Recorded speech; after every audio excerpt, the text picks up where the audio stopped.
Welcome back to the Vulnerable Power Show, Season 3, with a new format this season, diving deeper into leadership mastery, revealing the secrets and keys for you to access next-level leadership performance, power, and impact. We spotlight leaders who have done their inner work and are in a zone of genius and mastery, truly ascending leadership. Join us in these heart-centered and improvised dialogues where we intend to inspire, empower, and encourage you wherever you're at on your leadership journey, inviting you to pursue your mission and soul's calling. We'll show you live demonstrations of practical tools and techniques you can use immediately to step forward and be the leader you came here to be. Learn how to live your calling and mission, making the impact for collective good as you too envision the new world you wish to see.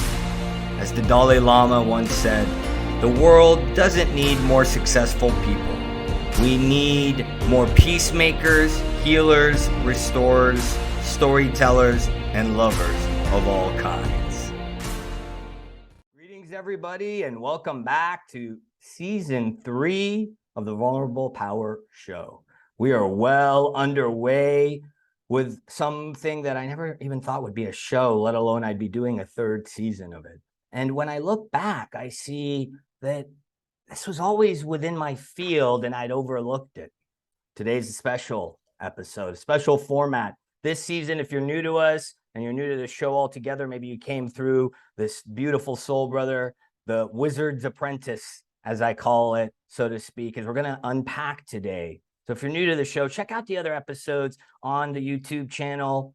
And if you're a regular and you've missed the new format, this season is all about bringing more of the spiritual wisdom to the leadership space. So we're really highlighting and spotlighting more practical ways that we can demonstrate for you on the show and bringing the genius forward. So today is going to be a special format where Lee has been intending to come on the show for a while. He has been what I guess you could say is a protege, a client, and what I would call a natural shaman, which is really the theme for us today and this special format. We're going to dive into this laboratory on the Vulnerable Power Show today. This notion of what is a shaman? What makes a natural shaman? How does this overlap with what modern science is unpacking as extrasensory gifts? So it's a special episode in the sense that today, Lee's going to be my apprentice as he usually is and has been the last 2 years on our 2-year friendiversary. And before I introduce him and kind of get his mic turned on, so to speak, and kind of warming this up a little bit more into this special episode of a lot of people don't even know this about me, let alone about what is a shaman. Most people don't know. And even if you're a regular, because I haven't really professed this and led with this, that starting at maybe 17, 16 years old, I started with plant medicine, especially psilocybin, which it happens to be synchronous because Lee is an advocate of that. And we're going to dive into that today and part of what we're here to talk about.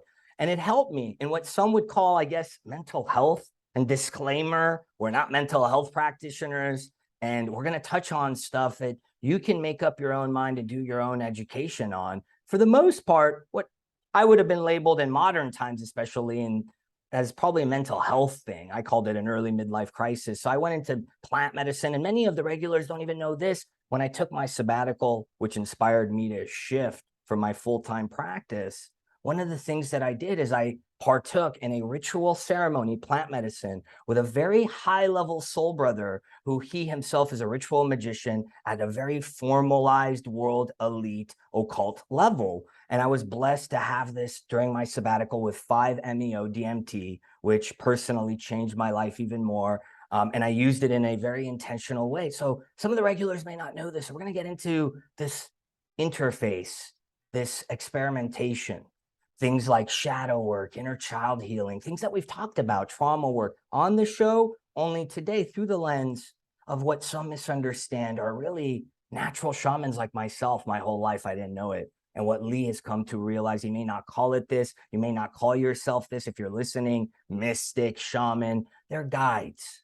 They have gifts beyond things that in modern times we're only catching up to, extrasensory abilities, gifts that if you don't understand it, you can come off feeling very disillusioned in life and almost like you feel nuts. People won't understand you because you're like, why am I getting this bandwidth of information? So we're going to get into some of this. So that was the tee up, folks. So if you're ready, I know Lee's ready. Lee, are you ready? I mean, happy 2-year friend anniversary, because it's all full circle.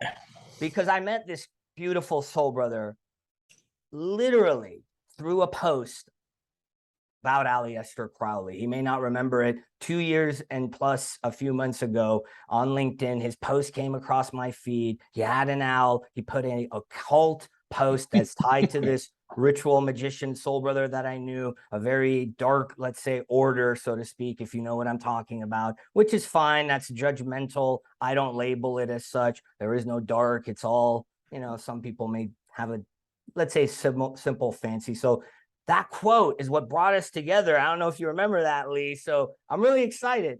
He didn't know, if you're new to this, he didn't know what we're going to talk about. It's kind of a general idea of it. We're going to get in the laboratory, and he agreed to be what I call my guinea pig today.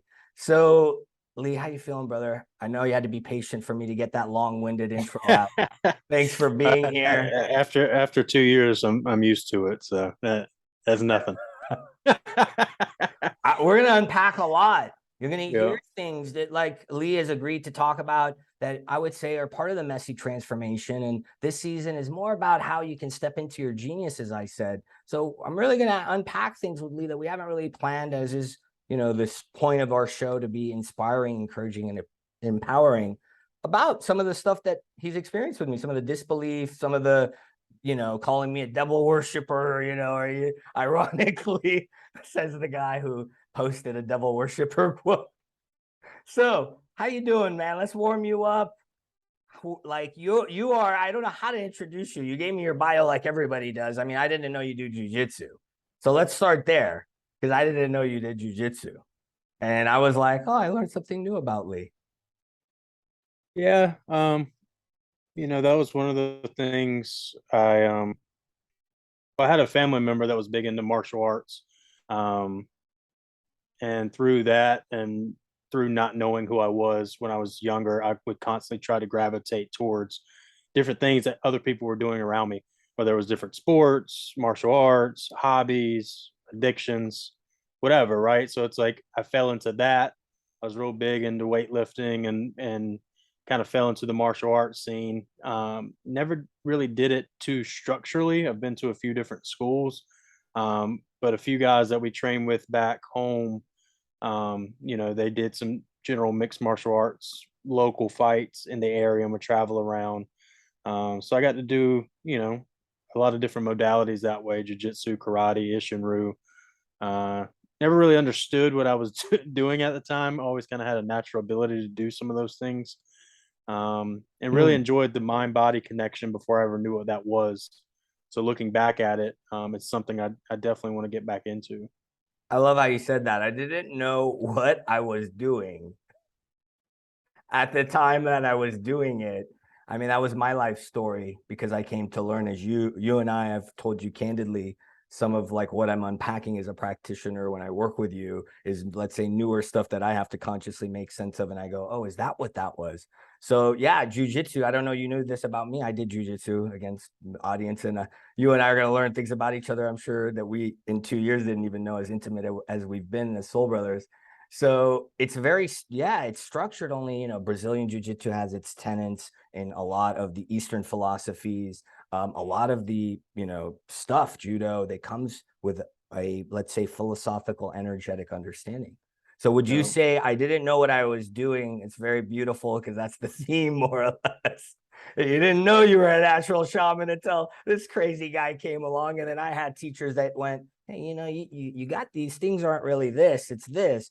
So would you say that that's what you mean? You had a natural aptitude that you didn't know was a particular skill set in terms of the 100%. jujitsu? Yeah, 100%. And that correlation makes a lot of sense because, um, ironically, it's kind of like our relationship, right? I would constantly, be hard on myself or doubt myself or question what I was doing. And there was a guy on the side that was He was a black belt in Ishinru, but he would constantly tell me, "Man, you're naturally skilled. You're naturally talented. Like, for you to have never done this, it's something you should pursue." And like a lot of things in my life, it was like, 80, 90%, and then I'd move on to the next. So it was one of those things where it's like, I enjoyed it. I learned some stuff from it, and it's probably one of those things at this point in my life I'll revisit.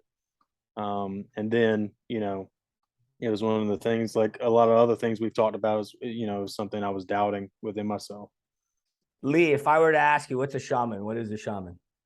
What would you say is your definition of a shaman? Oh boy. A boy, what I would call, okay, pardon, and we know each other as friends, and he's agreed again to be even more raw than regular guests are because he's Lee, and we've been intending to do this for a minute.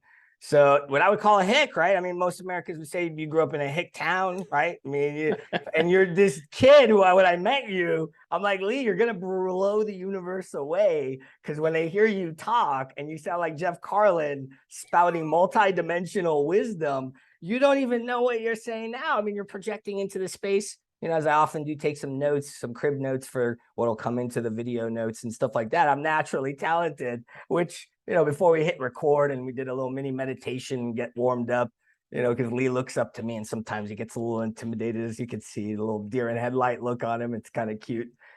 And I'm like, you're saying what I've been saying to you. I mean, I hope you see it now. I'm naturally talented. And what was it called? This is one I've never heard. Shore, it's not jujitsu. Oh, The Ishinru. Ishinru. Ishinru. It sounds Japanese. Is it more like Taekwondo? What would you say is more Kung Eh, Fu? I've never Yeah, heard of it's it it's it's actually. a- it's he always put it like a close quarter karate. Like, you're not as distant. It sounds like You're maybe not. Bruce Lee type stuff, kind of more or less, more He modern. was. I mean, he was a banger. Like, they get in close, so it was still kicks and punches and strategic. They were a lot closer than actually trying to throw things from a distance. So like what is the Israeli one? The Kamagwa. I have no idea. Is that what it is? Sounds It's like that. So back to this, man. So as far as your intro and kind of like what you do and all of that, I mean, you came from recruiting, right? Which is kind of when I met you, you were kind of leaving recruiting. So tell us about that. Let's really formally start you there to kind of warm you up some more. Talk to me yeah. about what your Avalon was, your recruiting gig. You're starting to wake up these Yeah, natural I talents, took natural aptitudes, all that. Let's start I'll there. take it a little further back, if that's Yeah. cool. Yeah. Start wherever. Um, Go. Keep so flowing. I had a mentor family member, as we've talked about in the past, and he supposedly was a headhunter. Whether that's true, who knows?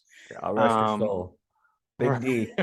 Big D, we love yeah, you. big D. And so in the midst of graduating school and things like that, I was trying to figure out what it is I want to do after somehow getting this job with a general contractor that was a legit gig. End up, messing that up and getting fired from that job. I ended up back in North Carolina, um, and was talking to Dan about recruiting, and I kept asking him these questions. Like, okay, so you can make money by placing people and essentially talking. And I was like, okay, let me try that out. So I would drive from Pine Tops, North Carolina, to Charlotte, North Carolina, about 4.5 hour trip one way, and I would go door to door, knocking on these places, shaking hands. Hey, I'm Lee. Here's my resume. Would love to. I old schooled it, and I got some of that from him. And I wanted to get out of my town, so I ended up getting on with a company called Airtech. Um, it's the largest privately held um, staffing agency, and yeah, that's when my personal corporate hell began. Shortly after, I instantly knew I hated the culture of these organizations. I hated the culture of how transactional human lives were, because for me, I was oftentimes one of the highest producers, and oftentimes the person that didn't do the things that they told me how to do it. So they give me a script, they give me a timeline on how to do stuff. I'd be there talking to the same person for well over 30 minutes, uh, of how long I should have been talking to him, and so I would get berated with insults and Mm. called to the office and written up and all this shit. And sooner or later, I started to realize, like, okay, like this isn't how you do it. So, got fired from that job. I gotten fired from a lot of jobs. Haven't told that. Blessings in disguise, Haven't as I've told learned. a lot of people that publicly. Yeah. And jumped from job to job, and ended up at a few smaller companies, then to start my own thing. And then right starting that, a lot of that within itself was an illusion, because it was right kind of in the midst of me awakening, so to speak. So I was trying to be this person that I thought I had created. I was trying to be this person with this career that I thought I was attached to, and I'd go to meetings and stuff, and barely could get words out, or barely be motivated to sell. I wanted to talk about the person's life, or what they had going on, or some of the deeper things that in conversation may have came up. And after a few instances, I realized that, okay, this isn't for me. And I kind of that's soon before you and I met. I'd say it was probably like maybe like half a year or so, a year to before we met, and that's when things really kind of like hit the bottom, in the sense of like, oh shit, like I don't know who I am, I don't know what I'm going to do for work, I don't know where I fit in, I know where I don't fit in.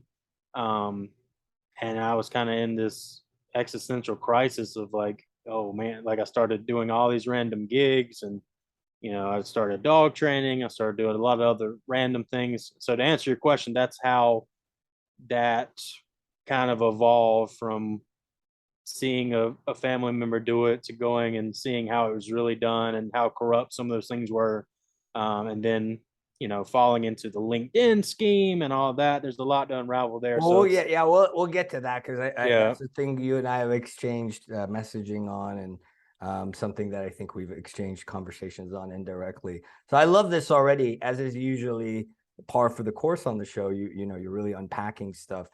So shaman is really, to get more defined for me, and kind of as I've learned it and been trained in it, if you're new to it, is an indigenous word, mystic, wizard. They're really beings that had roles, that had an understanding of these. The mind can only understand. So if you're new to this, the mind can only understand a limited bandwidth of information.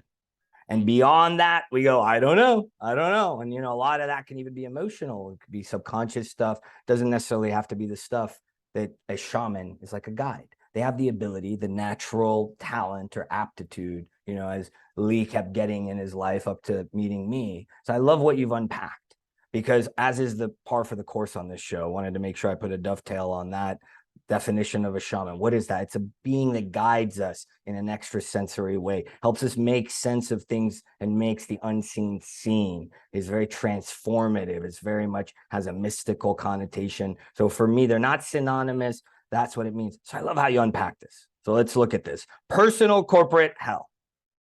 Because I think we've touched this for 2 seasons, I think 20 some odd episodes, almost 30 hours of business leaders, business executives describing their personal hells as well. And I think the world is catching up. More people are catching up to what these were early adopters. And I think you're an early adopter too, Lee, being this, ahead of the curve that you may not have realized you were, because you are so gifted and you didn't maybe see it in hindsight. In hindsight, you can see it. So transactional. And then let's get to this, living an illusion. What the mystics say, my culture in Persian, it's all an illusion. We're not really here. I'm here and I'm not here, which particle physics is now showing us that we're here and we're not here. This stuff, Lee. I'm saying it mostly for the audience's sake to say, I love how you're breaking this down. Would you say you were living a false avatar life, or like a disassociated life? Because I pretty much told you that when I met you as a practitioner, candidly, right? I mean, would you say that's how you were? I mean, was it like, did you ever, in hindsight, feel like there were 2 Lees? Like there was like corporate Lee and then like how Lee wanted to be? Because it's not unusual to say what you said. Doctors talk about it. I mean, I had to do it in law. I had to be a certain way. I couldn't be empathic. You're spending too much time, Haas. You're too nice, Haas. so I get it. I wasn't corporate ever. I was an entrepreneur always. So talk to me about that. What was it? Elaborate a little bit about that before we move on to really the theme today, the shamanism stuff more, and more of your process and how messy it got. What would you say that was like for people that are there? Because I think a lot of what you're talking about, bro, people can relate to now.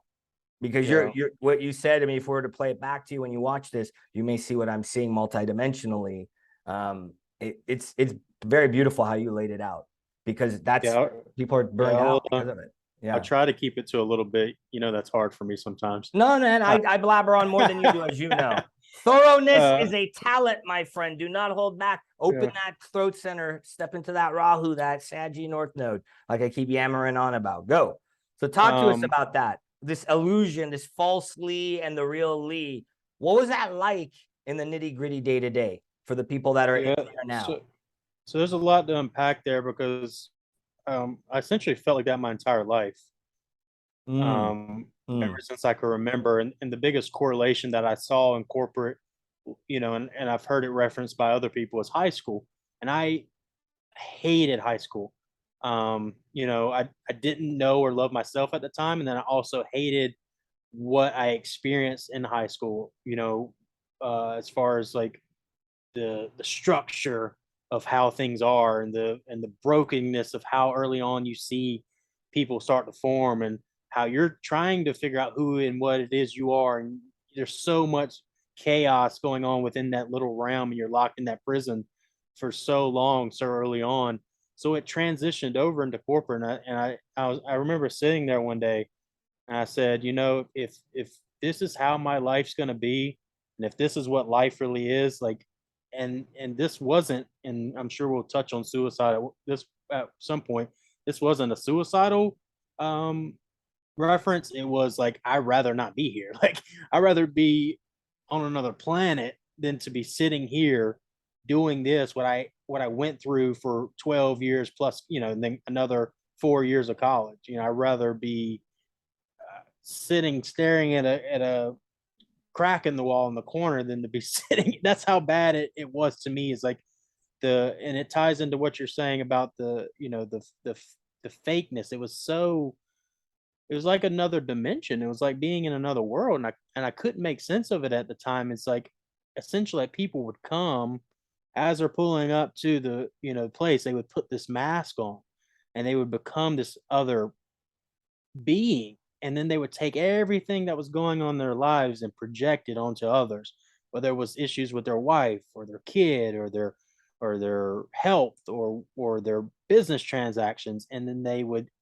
uh, balance that out with their title and their authority and where they were on the food chain of where they stood monetarily and um, labeled. So it's, to me, I was like, because I was starting to figure out who I was a little bit. I got a taste of it and started to figure out how much I value communication. And ironically, there is no like authentic, true communication in a lot of these spaces.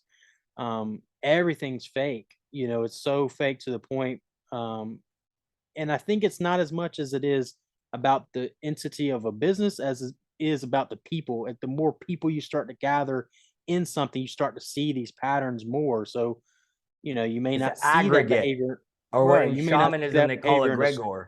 So let's unpack some more of this. Yeah. This is good, and I love how it's literally hitting things that I was intending for us to do very synchronously. Again, so very well put. You're talking about when you live in that state. It's almost like that movie that dropped in.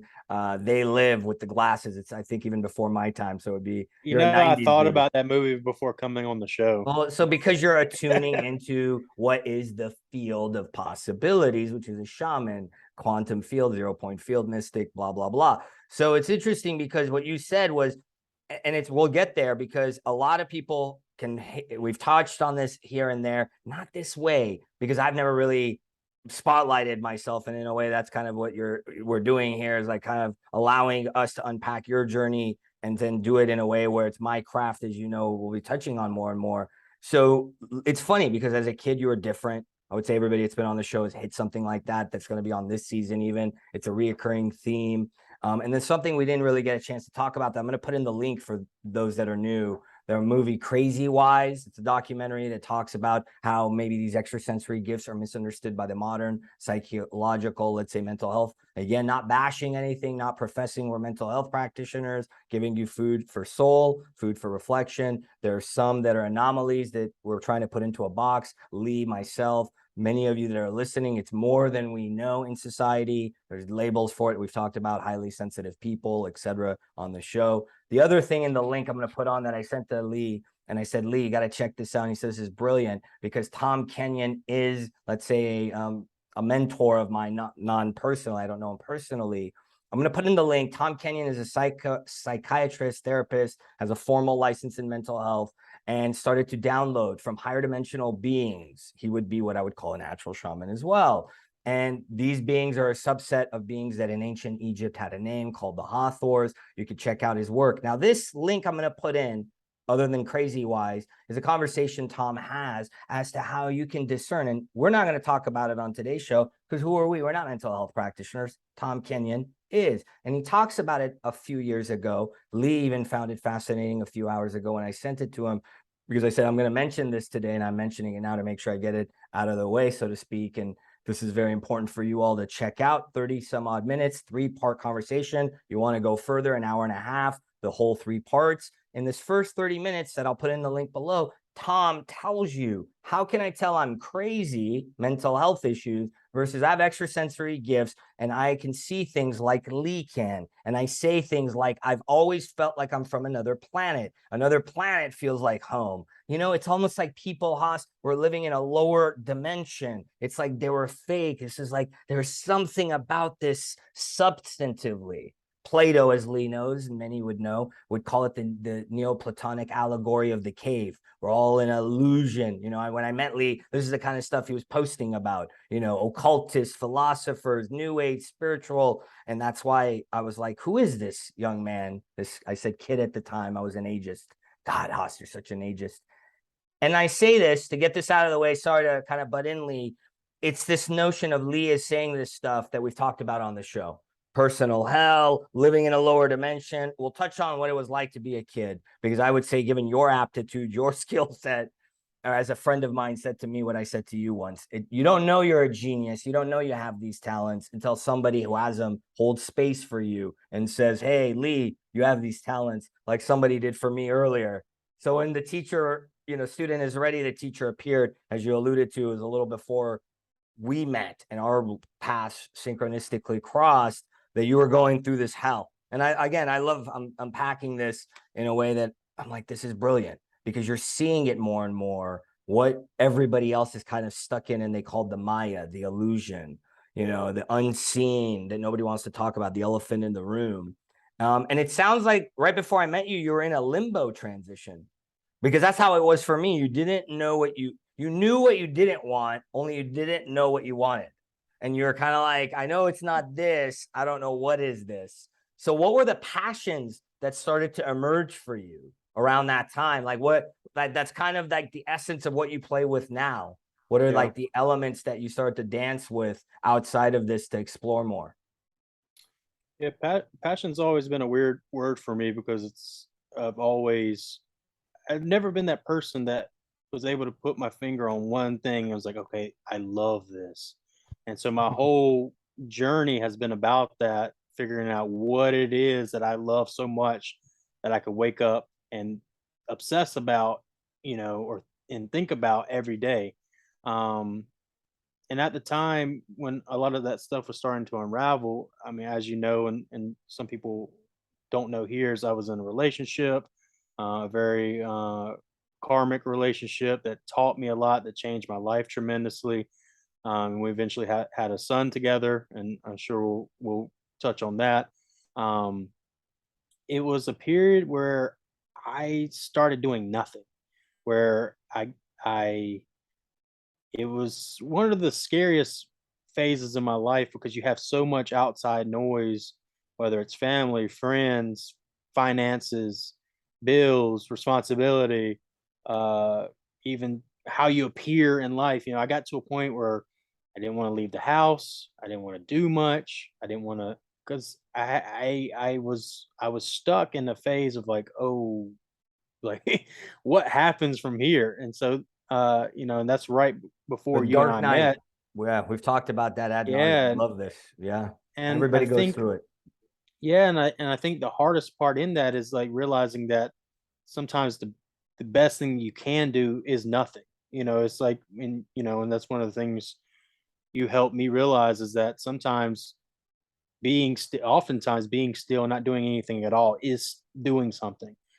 Because it is that internal process that you have to start chipping away at, because it's like health, right? If you've eaten nothing but junk food for 20 years of your life and then all of a sudden start eating healthy, you have to clear your system of 20 years worth of, whatever it is that you consume. So it's the same thing there. And I had to learn to give myself some grace, because it was 26, 27 some odd years of thinking a certain way, and programs and OCD and all these other aspects that, like, I had been conditioned to believe, and it's these patterns I kept reliving over and over and over and over. And so one pattern would break, and then I'd get a little, deer legged, and then another pattern would break. I'd get a little wobbly legged again. And it was like, okay, I'd sit there for a minute, try to learn how to get back up, and looking at hindsight, maybe it took me a while to get back up, longer than I would have liked.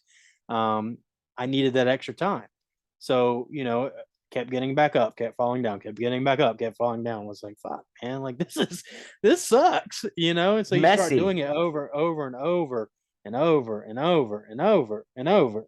I'm still doing it, so you start peeling and peeling and peeling and peeling, and you start to realize, like, okay, sometimes often it's easier to figure out what you don't like or what you don't want to do. So I was going through this phase of, nope, don't want to do that, don't like this, don't want to do that, don't like this. And so from seeing the things I didn't want to do, I started seeing the things I do want to do and what I am passionate about. And so that's how that process kind of started to unfold. And from the things I didn't want to do, I still was able to take, wisdom, and lessons from that and apply it to something larger. Given the informal nature of knowing you, I didn't do the formal bio. So yes, but thank you for alluding to something that in his formal bio you'll see below. He is a father at a very young age, and I commend you. We've touched upon the show. I know it's something that you're passionate about, fatherhood. We've talked about it this season. We're gonna have a doctor friend talk about this notion of what is conscious parenting, which I know you're all about. And to do everything you've done, and then on top of that, step up with integrity and be a dad. I know that's seminal for you, and it's really been a part of your journey, because you really haven't used it as an excuse. That's one thing I really respect about you, in addition to everything else. You haven't been like, it's easy for people, and a lot of clients, I hear this, I have kids, I got mouths to feed, and and you're alluding to something that this is messy work. We've talked about it in the first 2 seasons ad nauseum, the dark night of the soul, the grueling side of this. This season highlighting more of like, okay, what's it look like to step into the mastery of it, and things we're going to unpack more and more today. So I love this, Lee, because you're really a good example of somebody that said, look, I can either use things as an excuse, or I can be the change. And I think you're a good example, and you're seeing how difficult it can be, because you mentioned the word scary. I had to have grace on myself.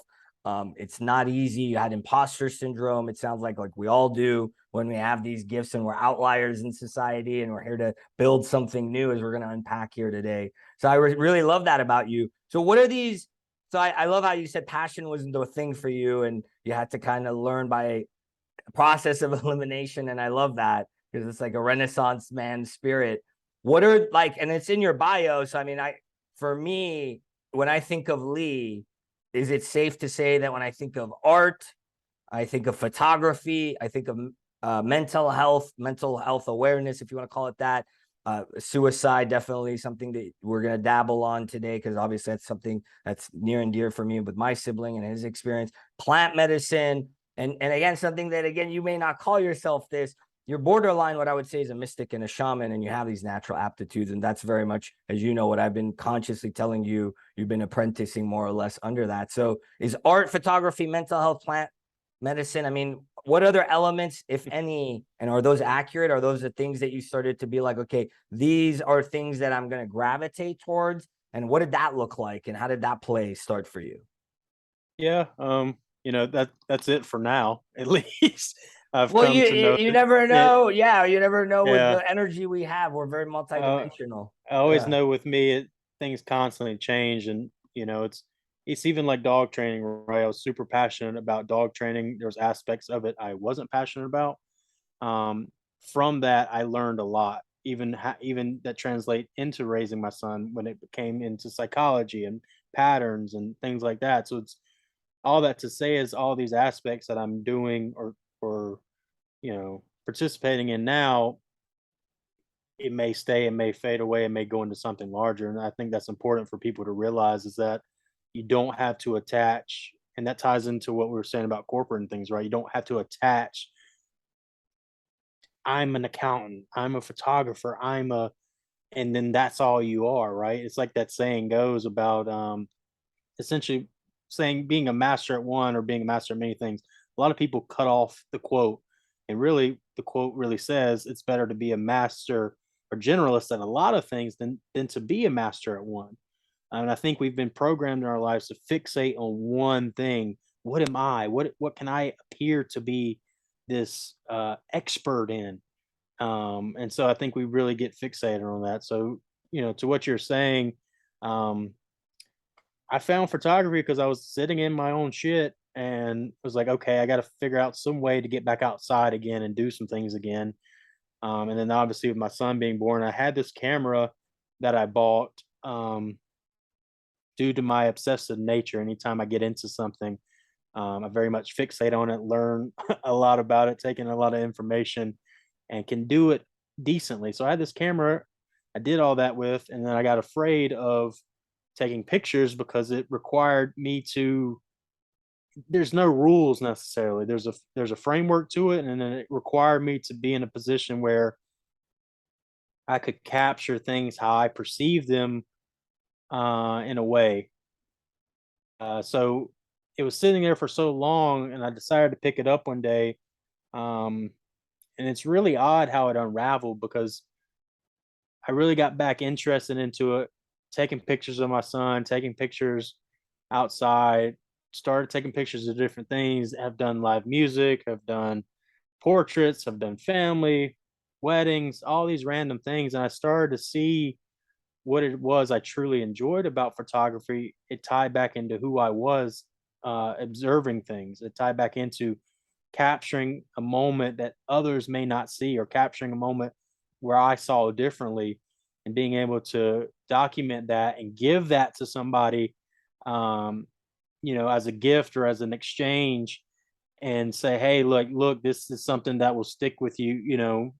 This is a moment that happened You're that's going to describing stick a with you. shaman again, verbatim, an Yeah. ability to see something unseen, a lens that I have. And I love this, how you're unpacking this, because this is something maybe we can do in the demonstrative portion where I was like, Lee, come on and we'll do more work on you live.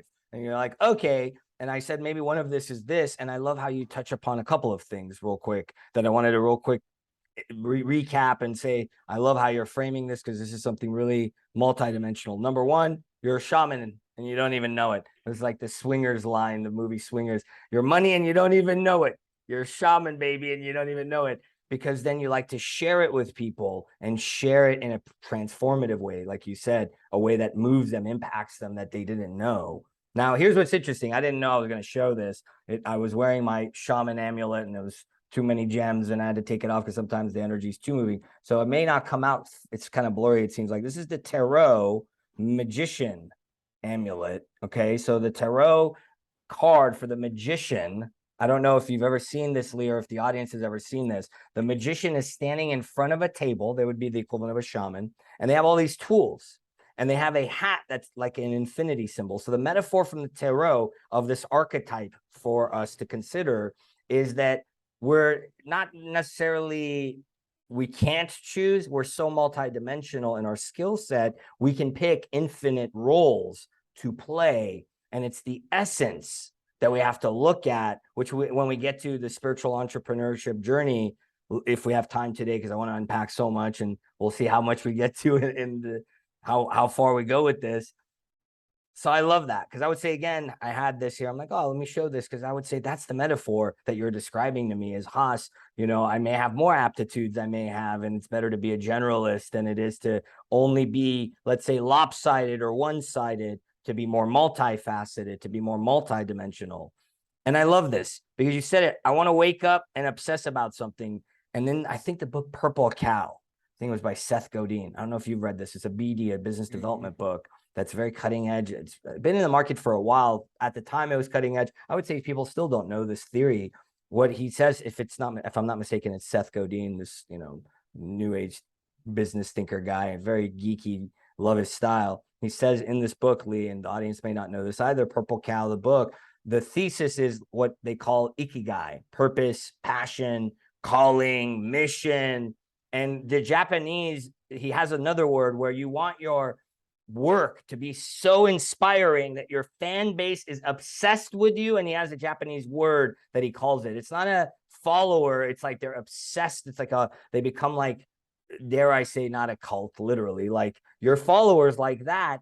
And no ego attached to it, which we'll talk about, I'm sure, today. So I love that you said that, because I think some people get flack for it. Like, you're like me. You're what I would call a very creative genius, and the passion you have, maybe not that word, your intensity. Like, I get it. It's your Scorpio essence. And, I'm a zany Sagittarius, like your kid, and you're lucky you and your ex have a, Sagittarius sun, as I've told you. He's your retribution for all the hair I've lost helping you as a client. Sloan, shout out to you when you watch this. Dad's doing a lot of inner work for you. And I love you, bro. Every time you've effed with this son of a gun, it's my karmic justice, my divine justice. I want to add two things to what you're saying. Yeah, talk to me, Goose. One, that link you sent, I thought it was real interesting how he said Tom Kenyon. We'll put it in the link here. Yeah, how important the ego is, and there's that fine. It's like it's a precision balance, and having that ego and having that that the other power outside of you, and to that point, like I grew up crushing my ego so much because I didn't want to stand out. I didn't want to be seen. I didn't want to outshine anybody. I didn't want to, because I would do things at a good level, right? Whether it's sports or school. And so I would hold myself back to the point where I'd almost self-sabotage. And so that, that's a huge thing. And then out of a fear of judgment, would you say? Yeah, fear of judgment. My thing was I disliked anybody that came off cocky. So it's like, okay, I want to be anything opposite of that. And so you almost undercompensated. I see that a lot in clients.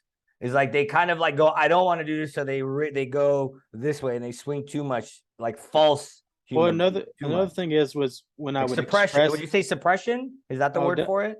Yeah, definitely. Okay, definitely. And then when I would go to express myself, like the things that were going on within me at the time, the first thing somebody would tell me that necessarily didn't know me is like, "Oh, you're a good-looking guy. You play sports, but like, what do you have to worry about?" You're crushing it. So it's like, yeah, so it would either be that or it'd be the polar opposite of like, like it would be like this assumption of me based off how I appeared or looked. Like, oh, look at him, like he thinks he. So I wanted people to see the real me.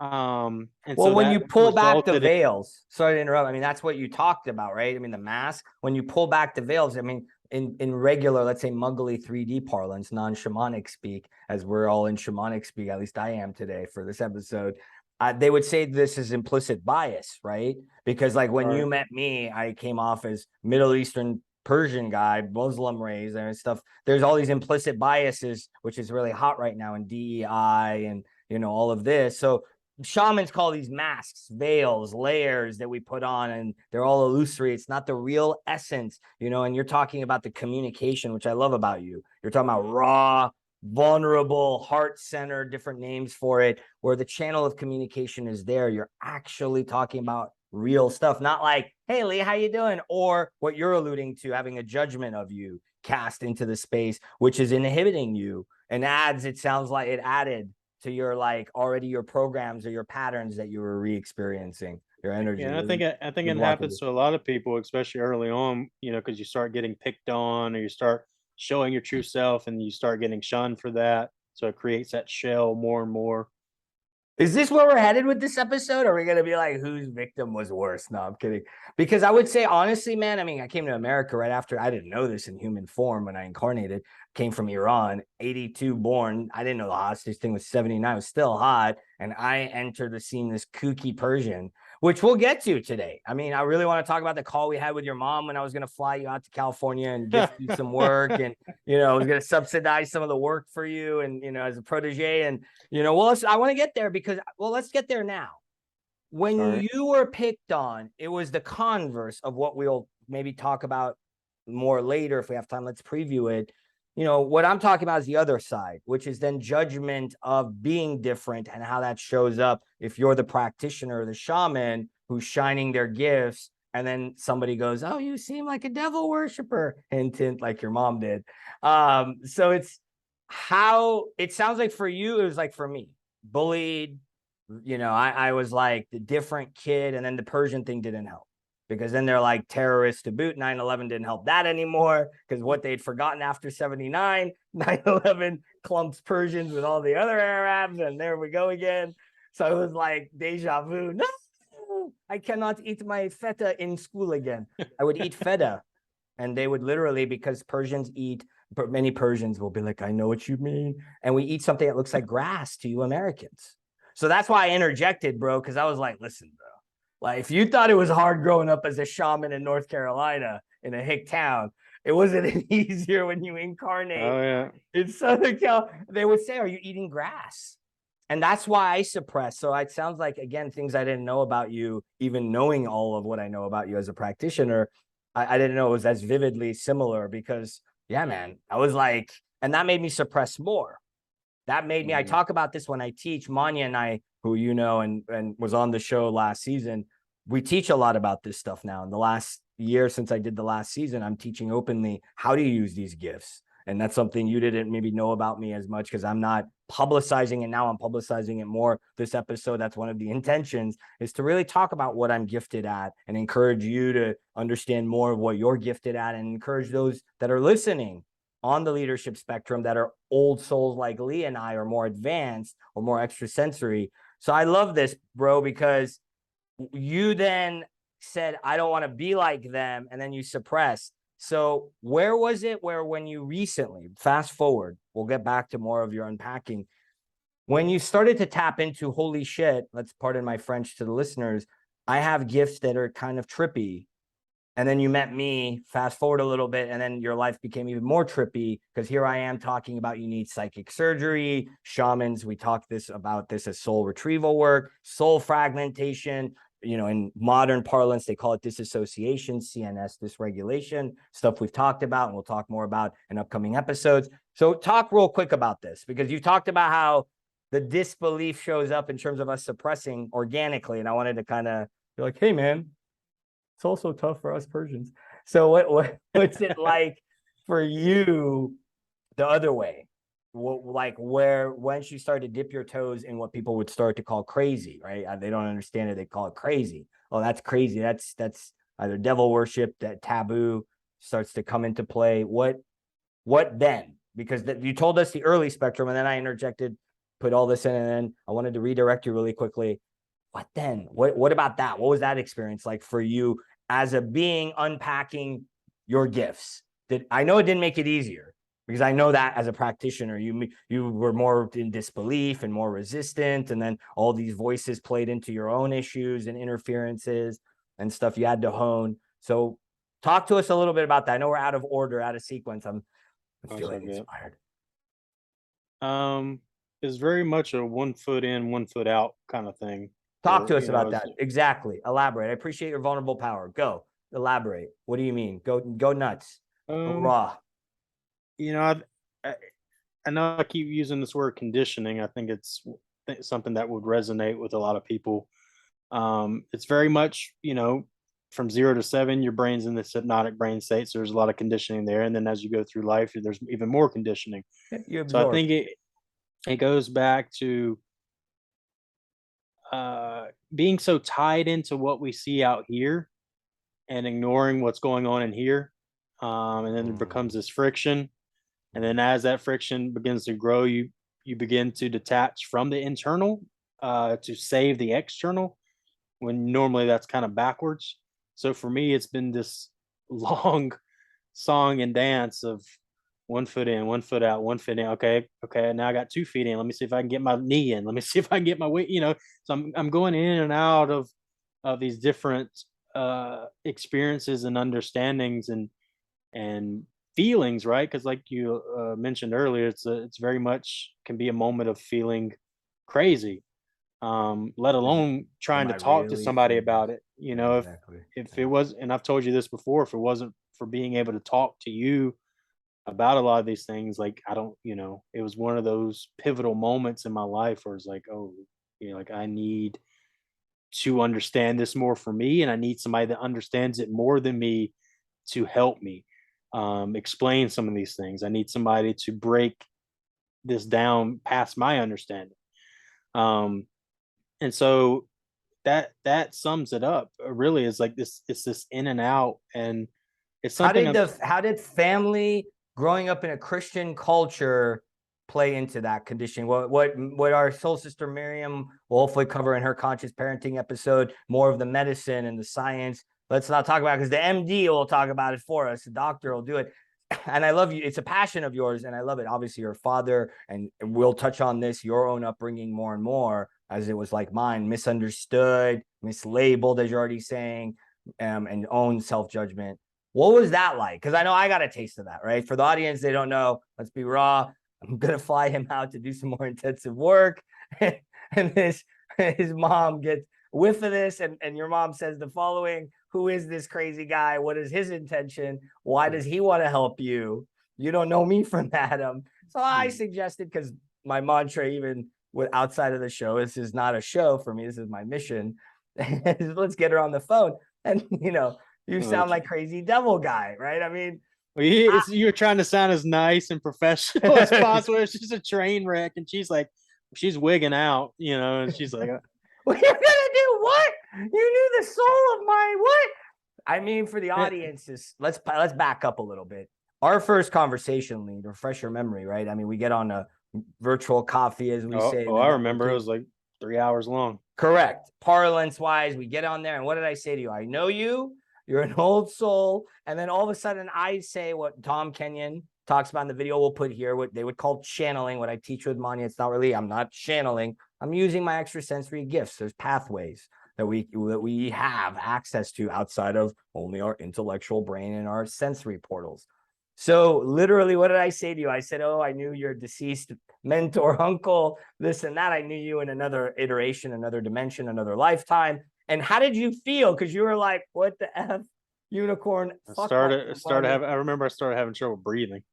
Okay, so let's go there, because you were saying, you're describing what we would call in my parlance, not even what I would say is really neo-shamanism. How do we really, living in a modern time as a shaman or a modern shaman, you're activating, you're having a visceral response. So start talking about that. What did it feel like? What was going on in your body? You're having energy shifts, right? More or less. Yeah. Looking back at it. At that point, it was, because there was a lot of information right out the gate. Bewildering. And, I remember essentially sitting here like, you kept asking. I mean, you do realize you're like a consummate student, so it's kind of like, it's funny too. You're like, give me more. It's too much. Yeah, learned to find a balance in that. It took some time, a little bit of choking, and so I had to stop drinking from the water hose a little bit. Yeah, it was. I don't know. It's one of those moments I still haven't been able to put the words, and I've reflected back on it, and and it was one of the few times in life I didn't chase something. So it's like you said earlier, you came to me, which in a lot of things in my life, I always found myself chasing things, whether it was women, whether it was jobs, whether it was anything else, right? So it's like it was one of those times where I actually felt like something came to me for once, which was even more appealing, and I knew that there was something else to it, and there was this level of communication that I had always knew within my soul and always felt and finally experienced. So when you started sharing a lot of things that I wanted to say, or I was feeling, or that you knew, um, I was like, okay. It's like I knew it was real, and then my worldly self was like, holy, like what is, like abort, abort, abort.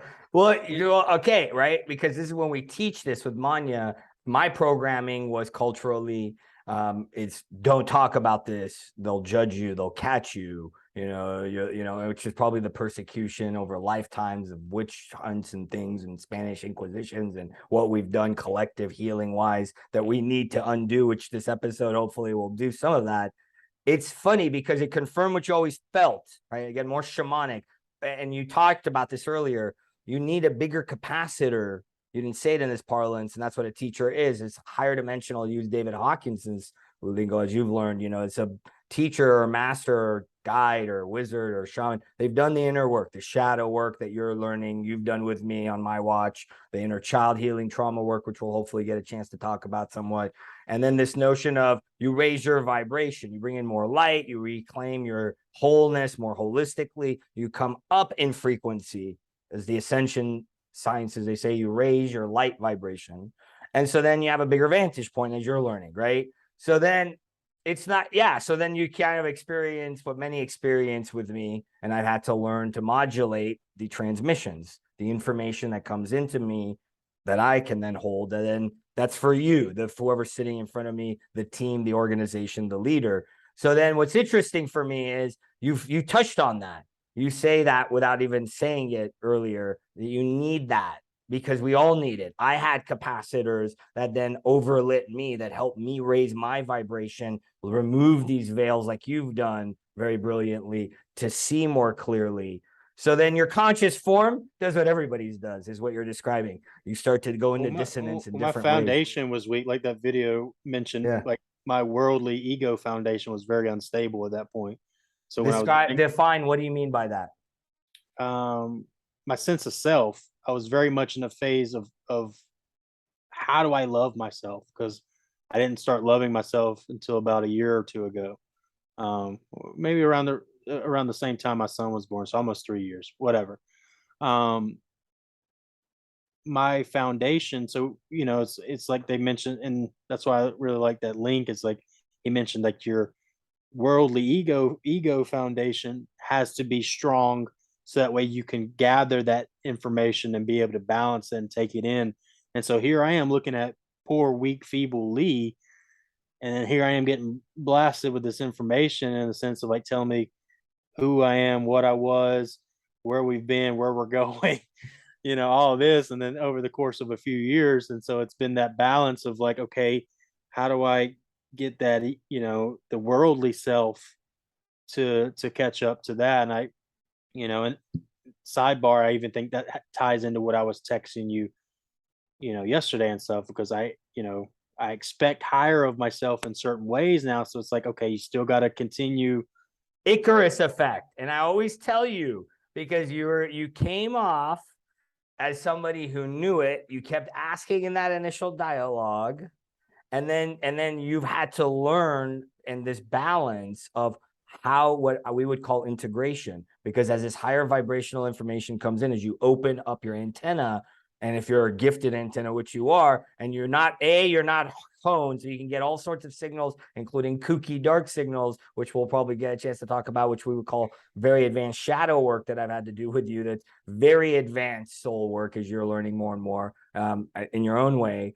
So I would say that, like, it's not uncommon for people that are very eager. I was like this too, in a different way, where I got ahead of myself and I burned out in doing too many spiritual practices or trying to fly too high, which I think goes back to your point very brilliantly, inspired way. You brought up something we've talked about before. I definitely teach it. It's this notion of stillness, unpacking, creating the space, doing nothing so you can breathe, enter that parasympathetic state, allow your body to regenerate. And at a very higher dimensional level, it gives your body time to drink up the energy. because of the energy. I think I've told you this. You have because the thing with you is, it's funny, you're so advanced that you don't need to do the regular system. You're kind of like what I did. All my teachers were like, you didn't really do my normal package. You're kind of an outlier like I am. And so I have to sometimes fill in the gaps. And that's part of the problem, I think, that people need to realize, because I've told you this recently more and more in a stern way. You can't run from well to well, from teacher to teacher, from teaching to teaching, breath work, plant medicine, this. You're going to remain thirsty. You're going to get kicked every which way and spin in every which way. You got to pick something, sit, do it. And I would say, for me, I teach it as you have these 4 systems. You have the energy, you have the mind, you have the heart, you have the body. And you have the opportunity, when you raise your frequency, as you talked about, right, to bring in this energy. And you're learning more and more. Your brain needs to have time for the neurosynapses to rewire. Your heart needs to have time for the biochemistry to reconfigure.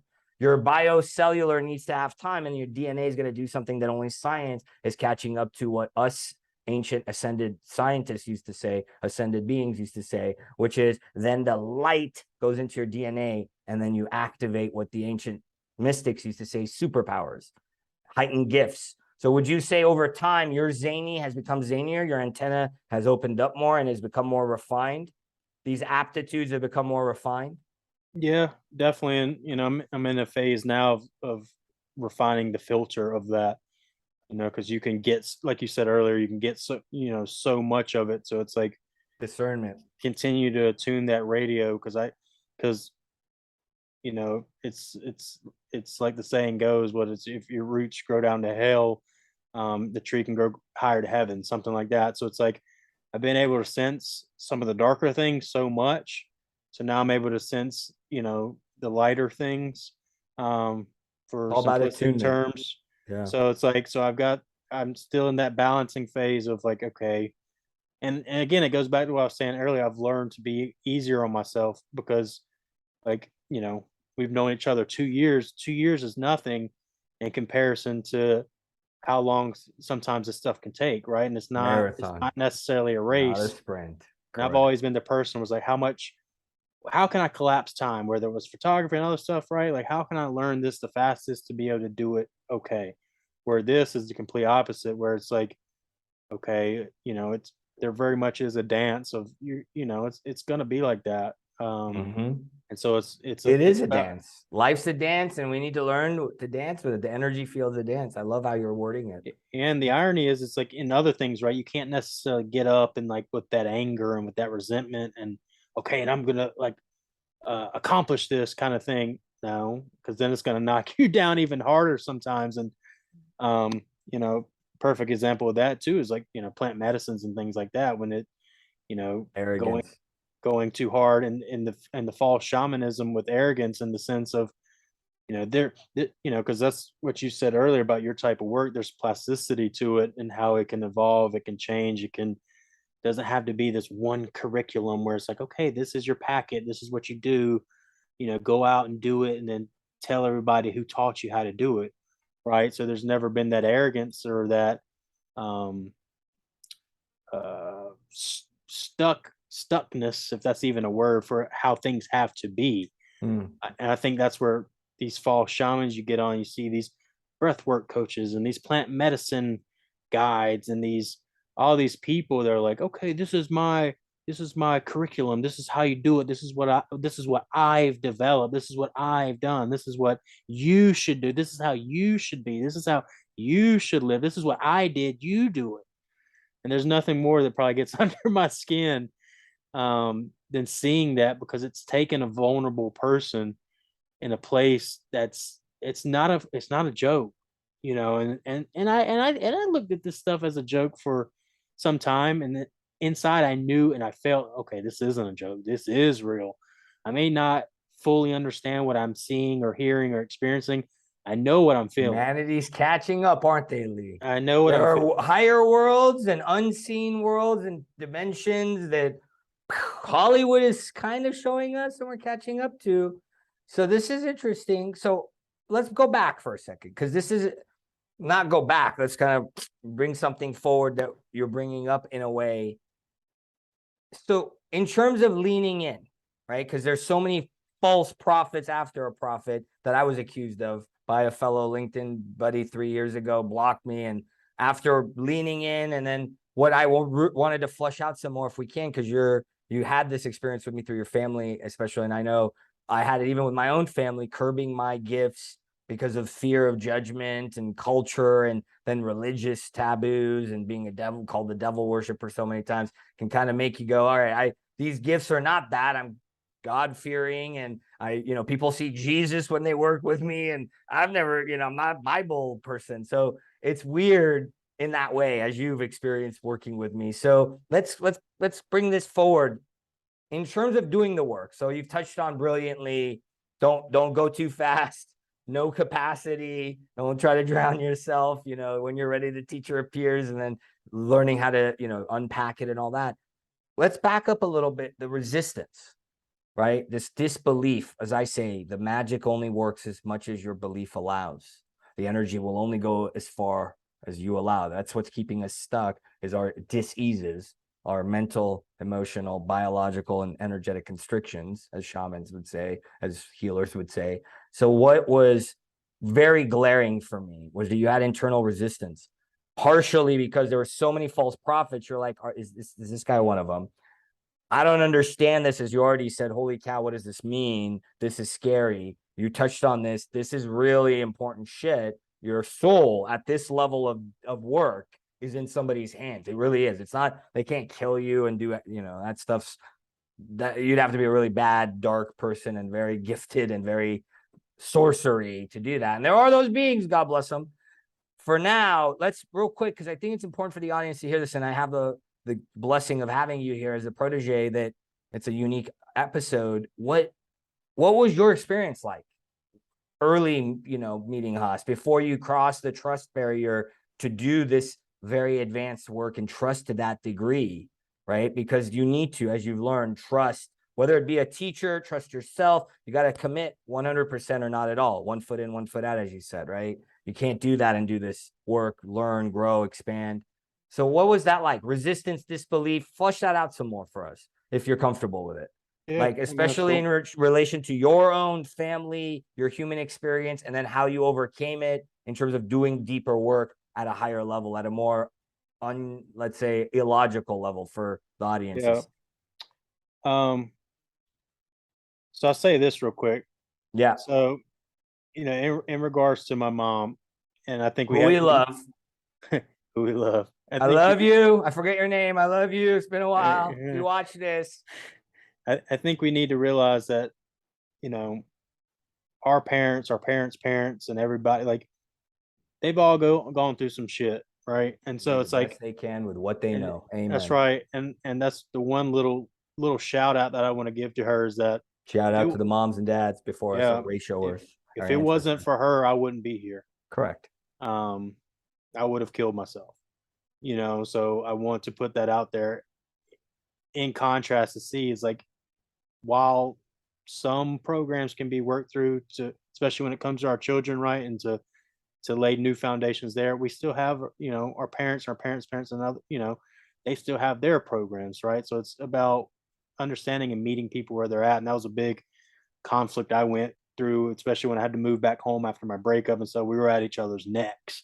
I was on the phone with you sometimes. There's stuff going on. A lot of relational healing brings a lot of higher healing. Our best teachers, as you learned, are our relationships sometimes. That's right. My son's one of the best, reflections that I've ever had. So it's like, to that point, and to wrap that up, is I think it's very important for us to realize those things within our closest inner circles, because those people that are around us are there for some type of reason, for better or for worse, right? And so those hard lessons can very much be the best lessons.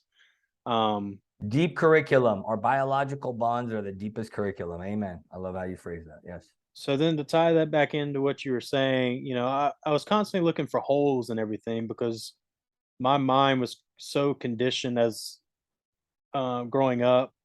And partially I did this myself, and outside reasoning is I was always anticipating the worst case scenario. So I'd always look for so that way I would know, okay, what's the worst thing that could happen? Am I going to die? Am I going to fail this test? Am I going to, run off the road? Am am I going to go to jail? What is the worst possible thing that would happen? Okay, so that may not happen. So what could happen to the nth degree of that? Mm. And so I would do that calculating because again, like you said, I started realizing more and more how um important this was and how um it's like the what I mentioned about corporate. Like I could not live like this. That's how I was in my personal life after a while. I was like, okay, I can't if I'm gonna continue feeling this at this point in my life, and I don't really want to go on. I don't want to continue this. And so from that I would always look for what was wrong with it instead of looking for what was right. And so I'd start looking for little things, little things, little things. And so what finally started to happen is that I was like, okay, it was like I'd start seeing consistency and your transparency. I'd start seeing consistency in how you were saying things and your intention behind saying them, right? Even going to not using different conjunctive words and things like that. So it's like, okay, I start trying to pay attention more to the positive. Okay, so let me stop fixating on the negative and start trying to create something bad from something that's good because we've talked about this. I think we do that in our lives to self-sabotage. We can get gifted. I did that in my last relationship. I was given so much love. I did the opposite and shut myself off. I did the opposite and sabotage, Well, in ways. because you said it, you didn't learn back then. You were still wounded. You hadn't done all this inner child healing, shadow work healing words that, more shaman parlance to other parlances describe it different ways, transpersonal psychology, etc. That you said it earlier. I didn't know how to love or receive love, and I didn't love myself. You said it that way. That basically indicates you didn't know how to love, never had received love. So it's this. There's different ways of phrasing it. I liken it to broccoli. You can't tolerate broccoli. It's good for you. You need to have it. And and it's capacity. It's you feel disgusted that who am I to receive this loving, And I don't know if I've ever said it to you that way. I mean, that's very much what we were working Yeah, on. I went through a lot of that. Especially being from something that came to me, right? Because I was so Inherited. used to chasing everything. So I was like, like what does he want out of this? What is the MO? What is what's the catch? And I was like, there's gotta be something because I was so used to being, so many smoke and mirrors. I'm like, okay, well, we'll give it There's to me no straight. sales funnels here, folks. And after a while I started to see that. I started seeing My the meditations are on this channel on Insight Timer. You don't need to email, subscribe me. What? Why not? How are you going to grow your empire? Well, that's a 5D way, which is what we talk about here on the show. More and more, I'm showing people how I do it and etc. So go back to, you keep flowing. I mean, you're hitting the high point, self-sabotage, what shamans call see the beauty way. Even recently, as a master, I've had to tweak this. I love how you bring it up because I was expecting the worst, and I've been listening more and more to my inner dialogue on that very refined, subtle, at that higher level as you're learning, raising your vibration, the lessons become more subtle.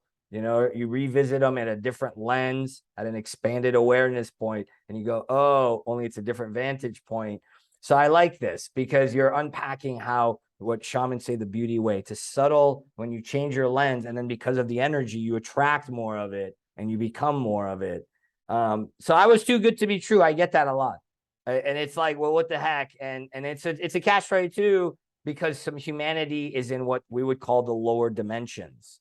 They are caught in hell. That's why so many people, because we're in lower frequencies, and you're describing spiraling down lower and lower, not learning or knowing what you called earlier, getting stuck in these patterns. And then especially your inner dialogue contributes to that. I love this, bro. I mean, thank you for unpacking it so well. Was there ever a part of you that was like, he's gonna mess with me? Like kind of like what your mom then did, probably added fuel to the fire. What are his because it is when you talk about this level of power, right? I mean, what I bring through as a practitioner, it's next level. As everybody's told me, I've been told I'm finally owning it. As you're kind of like, Haas, no, you're just next level stuff. You're seeing it more yourself because you're not in disbelief. Talk about that. Like, was there a fear in you? Because I sense there was. We've never actually talked about any of this. If you're in the audience, like I said, he's kind of like a divine guinea pig. He's volunteered in that way. This should be interesting. So Yeah. yeah, even before that whole thing happened with her is like, because even Madison, was like Your kind of ex, like, yeah. yeah, Because who we is had this? relational dialogues to help you both with the It's like, who breakup is and all this that. guy? Like, where did he come from? Kind of thing. What does he want? Um, and so there was always this. Again, I think looking at my life, I've been so attuned to hearing the darkness. Um, Mm. that's what I was hearing, and so it's like if anybody's seen the movie Cloud Atlas, there's Georgie talking to Tom Hanks, and he's always like saying something negative or the opposite of what he should be doing or feeling. And it's very in your face, kind of like you can't help Interference. to hear it. And I was so accustomed to that, so that was kind of like my north star was what I would follow. Okay, Would you say that's interference? My words, would you say that's interference? That's not really your North Star, like your words right there that I interjected on? yes, and I'm learning. That's the phase I'm at now is Hmm. learning how to because I don't even because I feel like you What's know my voice and what's not my voice? Is it kind of like that where you're right. I at? think it's Which is always what's in that the video, the Tom Kenyon I video think that it's I'm always that linking to this? edged Yeah. sword that you're always going to hear it. It's a matter of what you attach to and what you choose to, because it goes back to the imagination or perception or belief, what you choose to want to listen to. Because I would try to get rid of it, and I don't think you can. I think sometimes when you are gifted or you have abilities to hear things, it's always going to allow you to hear the other side of things too. So I Well, think, it depends. It depends. I mean, we could get into that when we get into the shadow work more and more as we're unpacking it already. yeah, I'd be It's just, curious to hear. yeah, I mean, it is this notion of what we would say as a practitioner, you were hacked, right? I mean, you had extreme soul interference, which again, this is the importance for me of this episode of understanding, like, look, some of this is paranormal, some of this falls outside of the spectrum. And when you have these gifts, you have a heightened perception of the field of energy and information. And you, as Lee is saying, you pick up things both on the lower end of the spectrum, lower vibrational energies, as well as higher, more divine energies. Not that all higher Yeah, energies are divine. There are it, some maleficent forces that well, are it's and higher. things like that were scaring the shit out of me. It's like so those even those word choices. I'm like, what the? And so then I started. I mean, how else do you tell people this stuff's real? Well, All the so stuff you read then in the I, Bible, you more or know, less, it's kind of real, only it's happening inside of you. You are your own inner Satan in a weird way. And we've created yeah. a collective Satan as an egregor in a way. So then I started, it started freaking me out after a while. I was like, what is like? Because again, right, like my life was somewhat normal.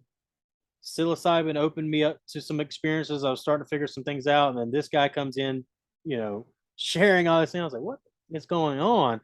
And so yeah, like a lot of fear started kicking in. Especially around, I remember going back to that terminology. Okay, what do you mean by that? What do you mean hack? What do you mean hack? What do you mean hacked? Yeah, You there's know, no other parlance as I've come to learn, unfortunately, because the nature, I mean, maybe there is, and I don't, I mean, when I hear it in a coaching parlance, because I've talked to practitioners that have these gifts and they choose to do it at another level and it's more marketably palatable, at least in the old paradigm, I feel like people are waking up and wanting this more and more. The more, let's say, extrasensory, the higher level work. And so for me, it's interesting, right? Because how else do you say, like, look, you have a biofield that science is now understanding what aura was, and it's not, you literally have voices you're hearing that are not your voices and not part of your gifts, and your gifts are heightened or screwy because of that. Like, you get what I mean? As you know now in hindsight, how so it's fun, it's good to be able to unpack this and fun for yeah, me. because I Yeah. would talk to other people, and then like you said, kind of like these other practitioners would be like, well, it's kind of like in dog train, right? There's this group of positive dog trainers that believe in no reinforcement, no pressure. So it's like there's a saying, it's like, would you rather have a painful truth than a blissful lie? And so a lot of people would say, hey, a practitioner would never use the word hacked or would never, you know, present information in that way. That's negative or that's dark or, and I so get a lot of I've, that. Yeah. I've very much come to learn that you have to and I was processing that from the stuff I was texting you about last night. I was like, okay, maybe that almost had to happen for me to then see the contrast, because this fear is not necessarily, you have to have that fear, you have to have that uh negative word choice to then see the other side of it, because without, it's like photography, right? And if you want dimension on a face, you can't have, if you have all shadow, if you have all highlight, it's going to be flat. So you have to have that transition of highlight into a shadow for it to form shape, or it's going to be flat. It's going to be a flat image. So I think that's what's important. At the time I wasn't able to process some of those things and the wording around it, and it, because my capacitor was already blown to shit at that point, or borderline blown to shit, because of all the psychedelics I had been taking. Which we'll get to. Which it's ironic that I don't facilitate. That's why I don't openly talk about it. This episode is probably the first time many people have heard that about me. And I could facilitate. I could be the new bro shaman yoga, fad, and I don't. So I like that you're touching on this candidly. Yeah. Keep going. I'm like, yay, you're authentically to wrap it up what you were saying. I was, I was super fearful of what. And then I came to a point in my life, I was like, you know what? I was like, this guy has, shown me so much, has shown up with love, has shown up with time, has shown up with energy. It was one of those times where I was like, you know what? It's kind of like in the Matrix, right? You just got to jump over the building. And I was like, okay, hence, even me kind of like stumbling on my words right there. It's like, okay, I would jump and then I'd fail and then I had to go and jump again. And I was like, well, at least if I die, I die trying. You're not gonna die. That's the thing. People think they leap. That's faith, the dirty F word. Right. We leap and the parachute will be provided. And so, I mean, honestly, it's interesting that you say it this way, because I'm obsessed. Like, I wake up because people, your intention, I kept telling you, I tell everybody my intention to their face. Why do I do the countless work that I do, the gifted hours, the mentoring that I do, and taking on, some gifted clients every year, mentoring them, doing workshops, gifted, donation-based, and things like that, because I have a mission. I wake up every morning. This is my mission. I'm here. This is what I'm gifted at. I've owned it. I don't want to do full-time law anymore, team mediation. So I'm doing it in this form. I have different ways, different verticals, as it shows up, which we'll unpack more as we unpack your passions more. We only started with photography as we work on you some more today. So this is interesting because you also touch on shadow work, because, you have to have the contrast. You have to have the light and the darkness. We live in a matrix. It's a holographic expression science is catching up to, as you know. Plant medicine only helps you realize that more, because you can do more. You already are plant medicine, because, as we may talk about, you have these things inside of you. That's all most of these plant medicines are doing. Your pineal gland has DMT that I took with this high-level soul brother who is an occultist. And literally, this, we'll talk about it some more, and the risks you alluded to that can open you up more than you need to be in these crazy times, that then make you more, which is kind of what a certain, let's say, powers that be in the game of life want. Mm-hmm. They want more people to be. Whoop. So that's why I show up this way. This is my mission. That's my intention. So I think it's hard for people to hear. Let me get that. Because it's hard for people to hear that, even when you're in your shoes, because it's like, well, why? Because I'm obsessed with this, to use your vernacular. That's my passion. I'm here to guide because I'm good at it. And this is how I feel God is telling me, universe, my higher guidance is telling me to do it. So you were saying, sorry, to wrap that point up, I had to go back to trusting my feeling. It's like, okay, this, I've seen and felt the things that were given to me through you. What I keep telling you, don't listen to what I'm saying. Be your own guru, right? Right. And you or you. How does this land? How does this feel? And I'm glad you said that, because that was a big aspect too. Because things were never in a sense of like, hey, you have. Here it is. Right. Do it this way. Right.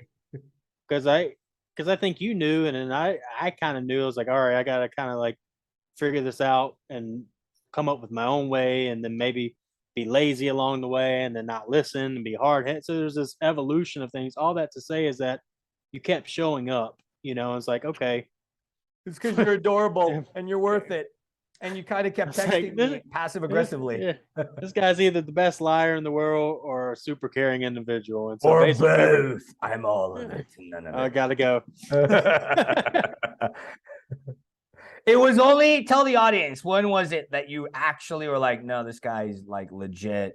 It wasn't even a few weeks ago. I mean, we had that conversation. We're like, honestly, man, like, okay, yeah, I get it now. Because how many practitioners did you go to that then echoed what I said in that verbiage recently? Psychic surgery, psychic surgery. Because you said it on one of our calls like a few months ago. Do you remember this call I'm talking about? That where I was like, can you talk about this if you come on the show? Like somebody had brought it up, you Yeah. know, and so I was like, okay, that, you know, so I started drawing correlations. I was like, okay, and if I was going to trust anybody with stuff like that, to be somebody I formed a relationship with or that actually cares, right, and it wasn't for The his money. own self, you know, his own self. Which I could sell out, be a sorcerer, as we call it in the industry, and look like all the other beings sound and not do what I can do. That's where it's a fine line between arrogance and confidence. Vulnerable power is the way to really thread that line as we're talking. So I love this. So in a way, I mean, are you confessing and affirming what we had that candid conversation? Like, bro, I could feel it that you're still. That's why every few months, you'd be like, okay, so how much is that package again? The thing that you said I need, the thing. Wait, what was it again? And so it's like, we'll get there. We'll get there. It's like I've had to learn to kind of pace it, and it's interesting because you, in a lot of ways, any good teacher, and I've told you this, the teacher is the student, and the student is the teacher. It's a two-way street, and so you've helped me in a lot of ways, and that's why I am the way I am in the way I practice. So okay, so you're sitting back, you're starting to see your gifts. You're talking about shadow work. You're talking about lower density energies. You're alluding to you were having energies. It was hard to receive it at first. It boggles the mind. The work is messy, as I keep saying. So I love how you tackled inner resistance, self-sabotage. The video, as we've highlighted, as you can tell, Lee really loved it. You may want to check it out. I'll put it in the link. I want to touch on this point before we move on. Over-analysis and over-planning, because you talked about this and you think a lot. Some people in the audience may resonate with this. How did you deal with this overthinking, this over-planning? Because it does stop you from taking a leap of faith. Because you kept saying, oh, so I need to see, it was more or less, show me the bridge and then I'll jump. And it's like, this isn't how this works. It's not like I'm making this up, which makes it harder to trust, disbelief, and it's too good to be true. It becomes one big ball of fear of like, how am I going to do this if I don't know what it's going to look like and all this. Talk about that, because that's huge in the clients. That's why for the audience, I'm bringing this up, because it's not only Lee. I see this in my work. Lee's a great avatar, great exemplar. That's what Lee's here to be. Next level leader for the humanity. Aren't you, Lee? You sexy Lee. Getting there. That's uncomfortable. He's processing homophobia like I did a few years ago.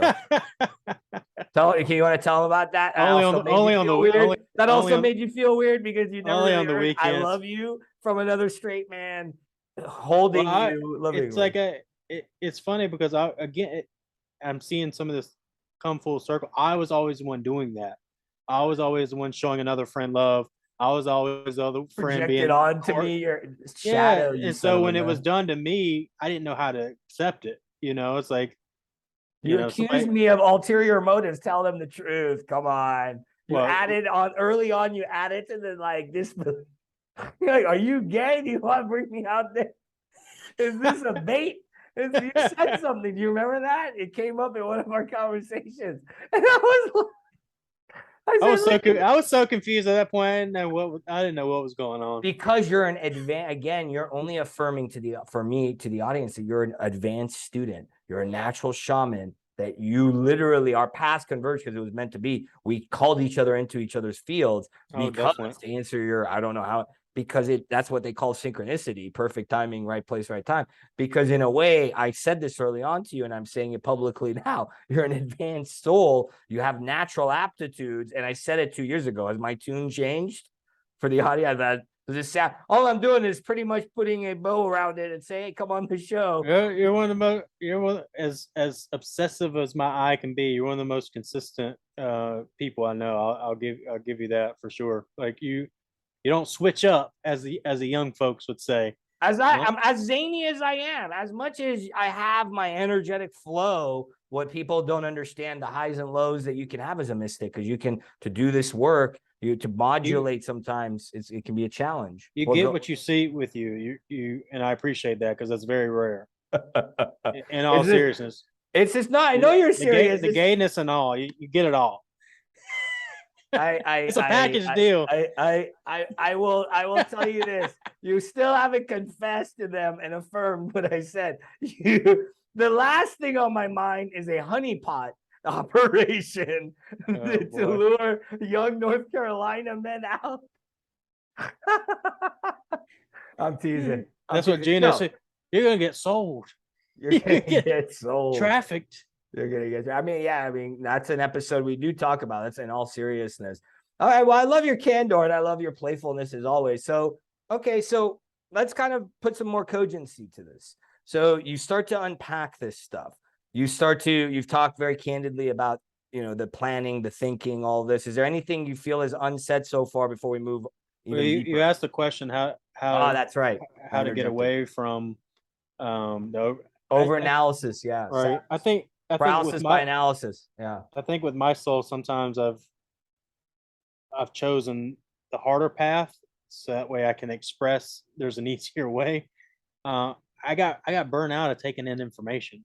I got to a point where it's like, I don't care, like, because there was so much, I was taking in so much, whether it was different theories or different perspectives or occult knowledge or conspiracy theories or this or health or fit or like it, I was taking in so much. I was like, I had to shut it off. I was like, okay, I have to stop taking in so much information because the more things I know, the more it gave me to think about and to compare and contrast.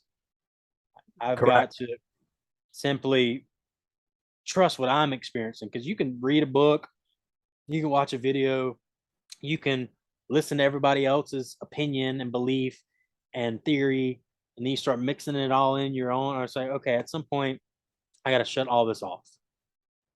And that's I got overwhelmed with information because you used to give me, shit about, and I probably said shit too many times in this show. I don't know. Okay, we're open spectrum of dialogue here. YouTube's gonna ding us. I've never been dinged. Is that how it works? Okay. Well, I learned from you young folk.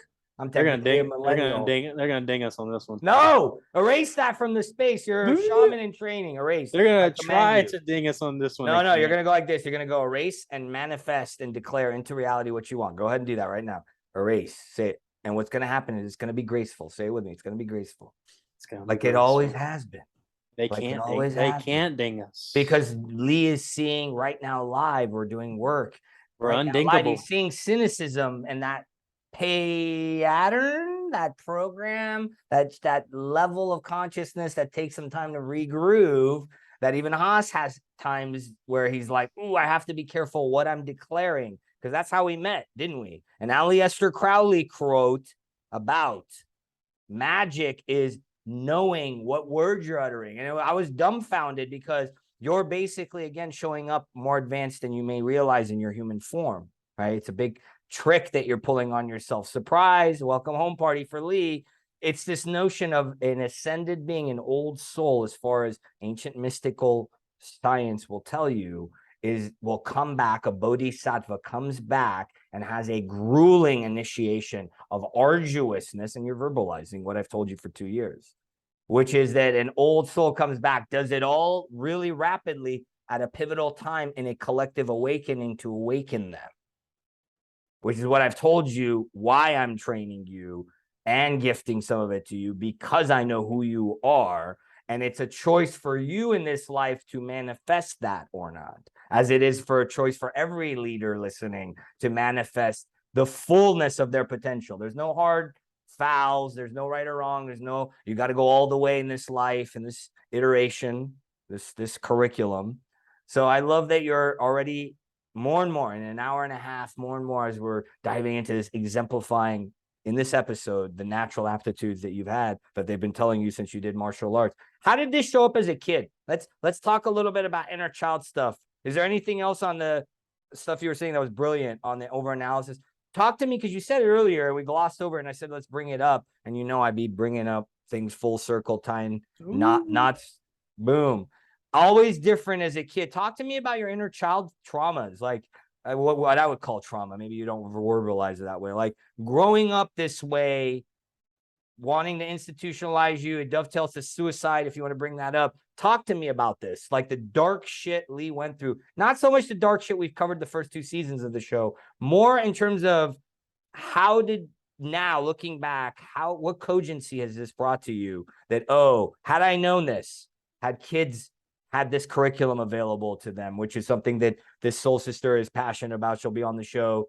Miriam, God willing, is going to talk about that. And this curriculum needs to be taught somewhat. However we teach it, whether we teach it to kids is they need these gifts and to be understood. Not all people are like this. There's a big chunk of the populace that has these gifts. Talk to us about this in hindsight. How was it? What was it like? And can you see now at all any cogency to, yeah, it's because of my gifts and they were misunderstood and it made it worse or anything like that? What was that like? Yeah. Little Gifted Lee. Talk to us about Little Gifted Lee and reclaiming him and his magic. Let's see. Wherever you feel inspired. There's no right or wrong. I've definitely, I'll start here and I'll jump back. I've definitely started feeling things that I felt as a kid. I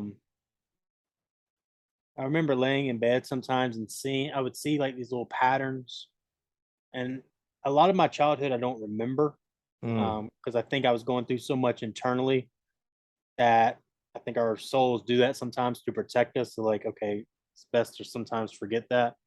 Correct. Like with trauma and other things that you hear disassociated. You're fragmented. that you go through. I was the same. I was very frenetic, what they would call dysregulated and nervous system. I was in such a loving environment, like, again, like I said with my mom and stuff. It's like if it wasn't for her, I was going through so many things internally that there's so much I don't remember, and so I'm starting to remember pieces of it.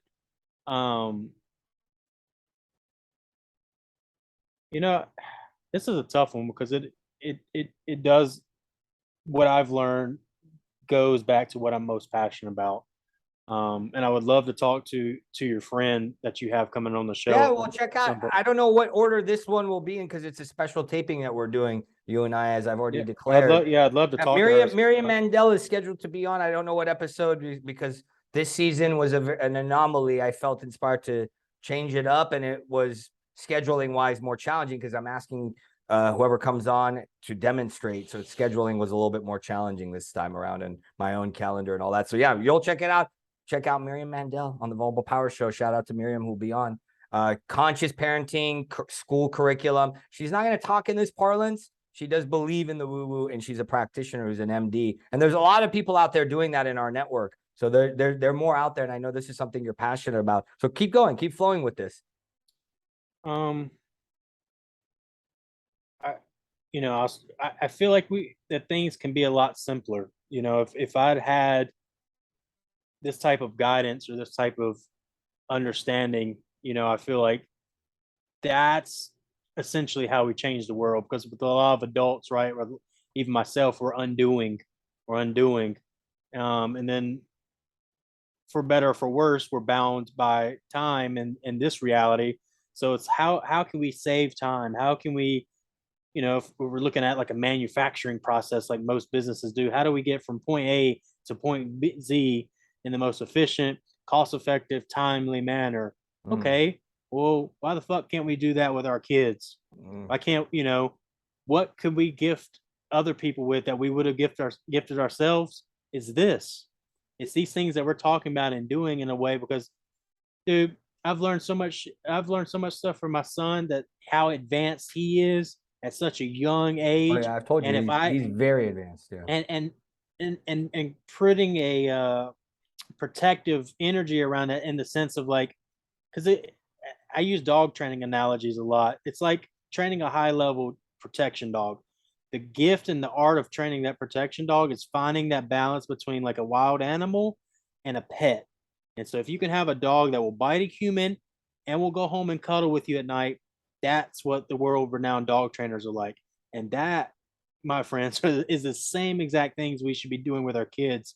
How much of that imagination, enthusiasm, and energy that we can like we can maximize. Their how much can that kid be a kid Correct. Like, how, at what point can I let him run around the store or let him scream, and not be there While also teaching while, some discipline. What right. we And call that's what, that is being heaven on earth, embracing the animal, the limbic brain, and the higher brain, the human and the celestial. So I love how you phrased that. I wouldn't have said it that way. It's very brilliant of you to say it that way. and that's what I've learned through fatherhood. And that's what I've looked at. I'm like, man, if I would, because I Holistic see, harmony, I both had so sides. much energy, and Yeah.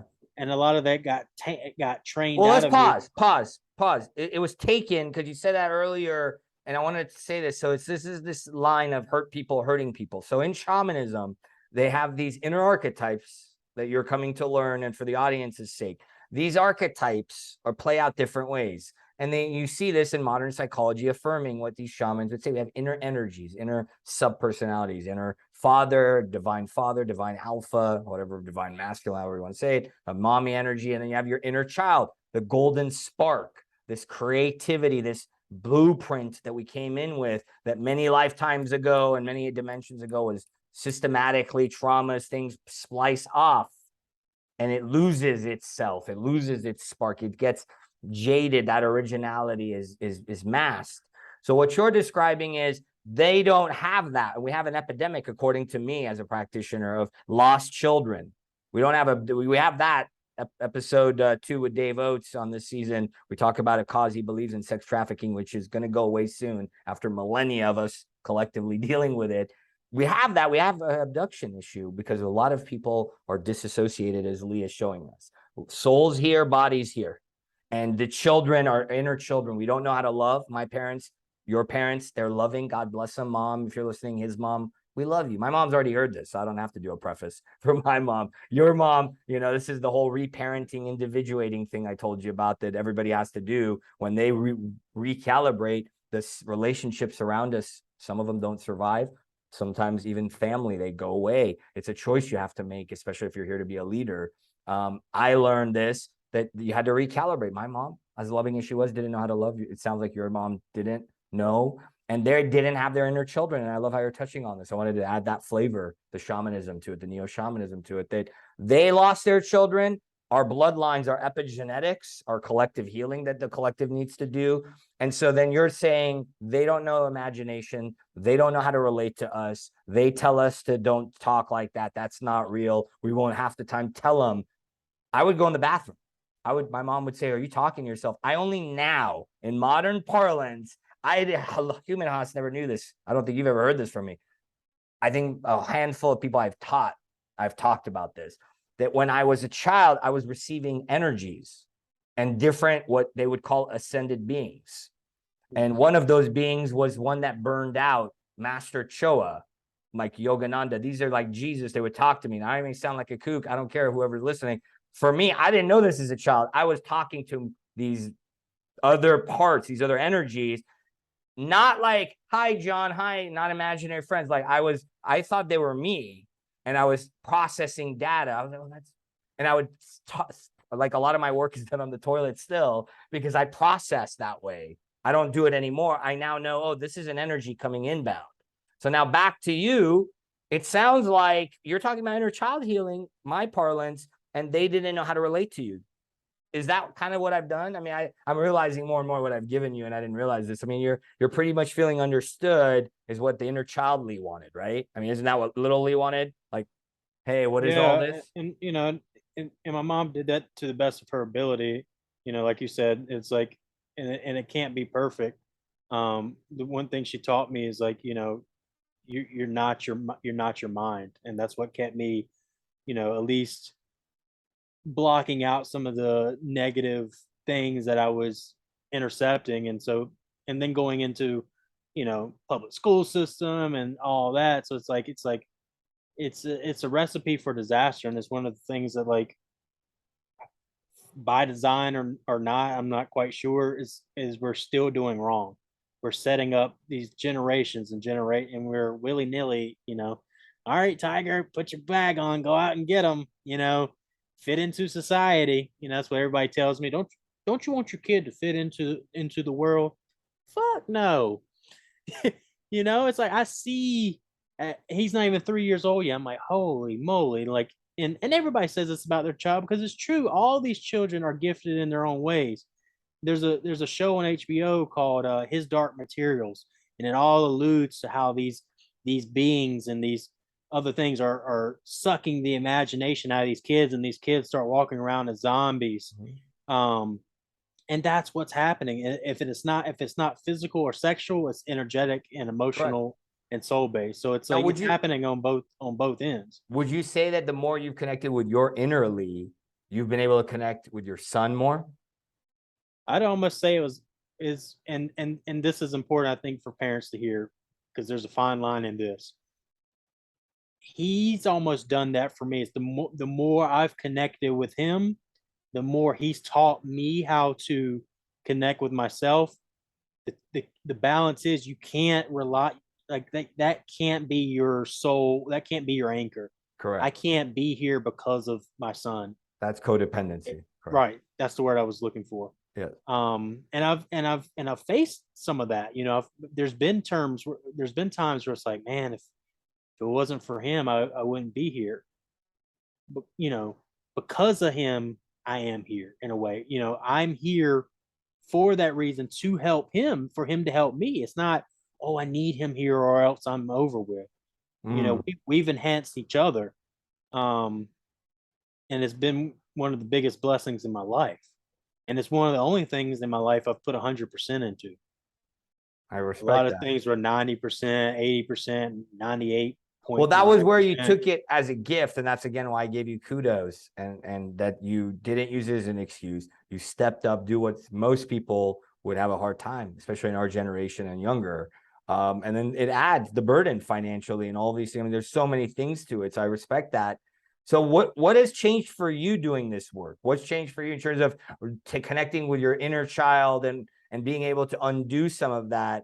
So like what has changed in terms of the imagination, the shifts within you? How has it enhanced you as a leader doing what we would call inner child work? It's starting to relearn how to use my imagination again.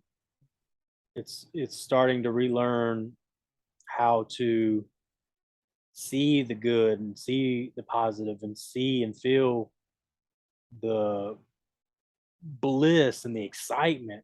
And this is what gets me emotional sometimes, is like, because again, he's shown me so much that he's not even aware that he's shown me. And we take our, and I see it all the time. We take our kids for granted. We see it with other parents. I hear, I don't normally talk to other parents because it's, you hear some positivity and stuff. I see these influencers and stuff on social media just ragging on how tiring it is to be a parent and how exhausting it is their kids make them, and yeah, because it's a fuck ton of work, and it's the same work they didn't do on themselves. And so I am. I chose the path of doing it at the same time. Fuck me. I had to. The ascension, this advanced route. I'm telling you, it's the advanced route. Take it from me, because I always wondered, why did I do it this way? Because I can. We write our curriculum. It's all our own choosing at a soul level, and because you're as spiritually gangster as you are. And I've slowly started to accept that, and thanks to you, and thanks to him, and thanks to some, thanks So to imagination, myself at some point. Imagination. It sounds like you have more capacity to love and be loving from the emotion that's like, welling up in you. I feel like the imagination is the third eye, is the God source, is everything that we talk about, and it's what we're gifted and born into this world with. Like I was playing with him the other day, doing little voices of the T-Rex. Like that's real to him. That imagination creates that feeling, creates that conversation, creates that. I heard something the other day, it said something along the lines of imagination is one of the only things that we're so torn about. In one sense, we see this entrepreneur and he's an imaginator. He's revolutionary. He changed the world. He imagined things that nobody could think of. And then on the other end, you got things like we're talking about. He's imaginative. He's fucking crazy. He hears voices. He's imagining things that don't exist. His imagination he's gone wild. He's cuckoo for Cocoa Puffs. he's lost his ever loving mind. And so it's one of those weird words and those weird things that we've experienced on two opposite sides of the spectrum. So which one is it? You know, is Well, it imagination unchecked is madness, I would say. right? And so it's, because I mean, it's funny to me because a lot of with what you touched upon, we'll broach it more today, I'm sure, is I didn't wake up one day and become a shaman and say, oh, I actually did the work and owned what I've been told my whole life that I resisted. That I'm a natural born healer. I have all these aptitudes of gifts. And I actually had, similar to you, had to get out of my own way of belittling myself in a way, given all the soul work and all this. So I love how you're touching on so many things. And again, you're touching on realism and not being overwhelmed and not burning out and being realistic. Because so many teachers, like I alluded to one posthumous, so many beings will burn out trying to do too much. And I love that you're addressing that. It's the one thing that has given me some confidence is because I haven't done a lot on the exterior world. I haven't built massive companies. I haven't done what most would say is success.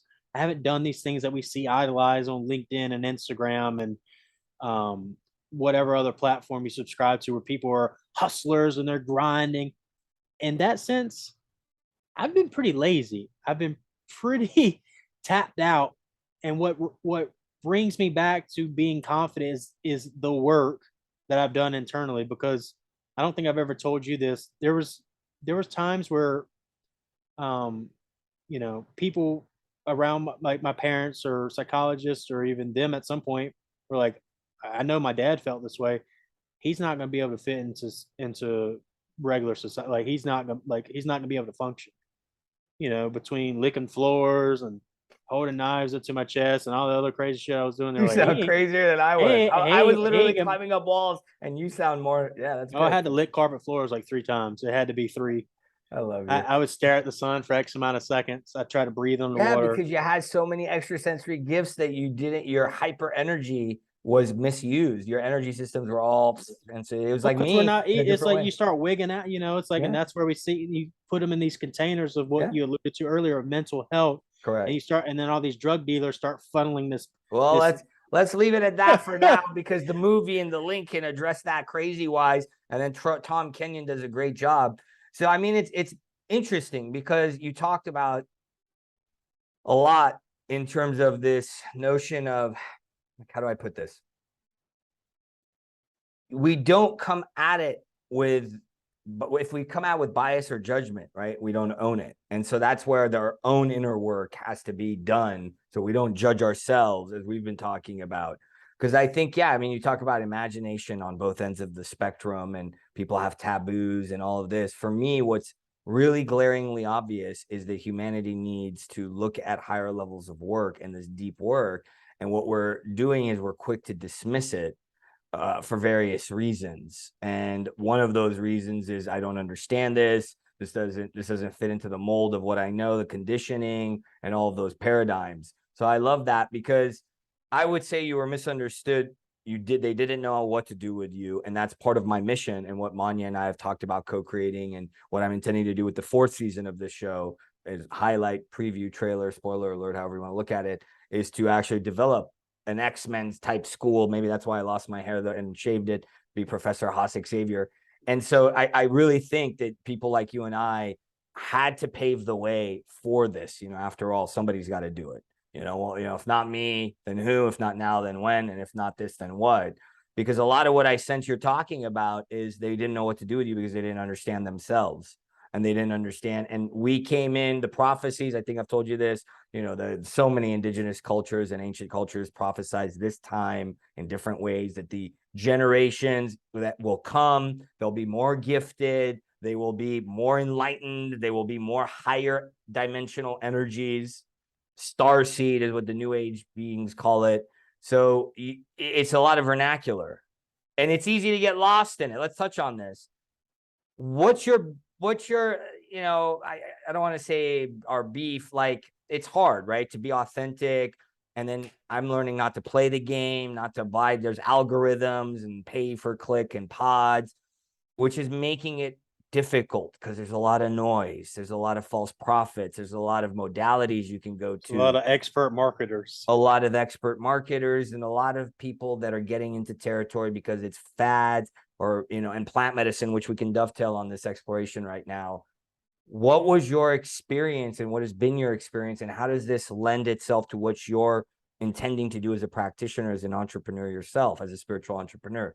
How have you, because I know it's been something you've grappled with, I've grappled with in the other side, because I told you, you've had an experience where I would call you an influencer, and I'm only becoming an influencer by my standards.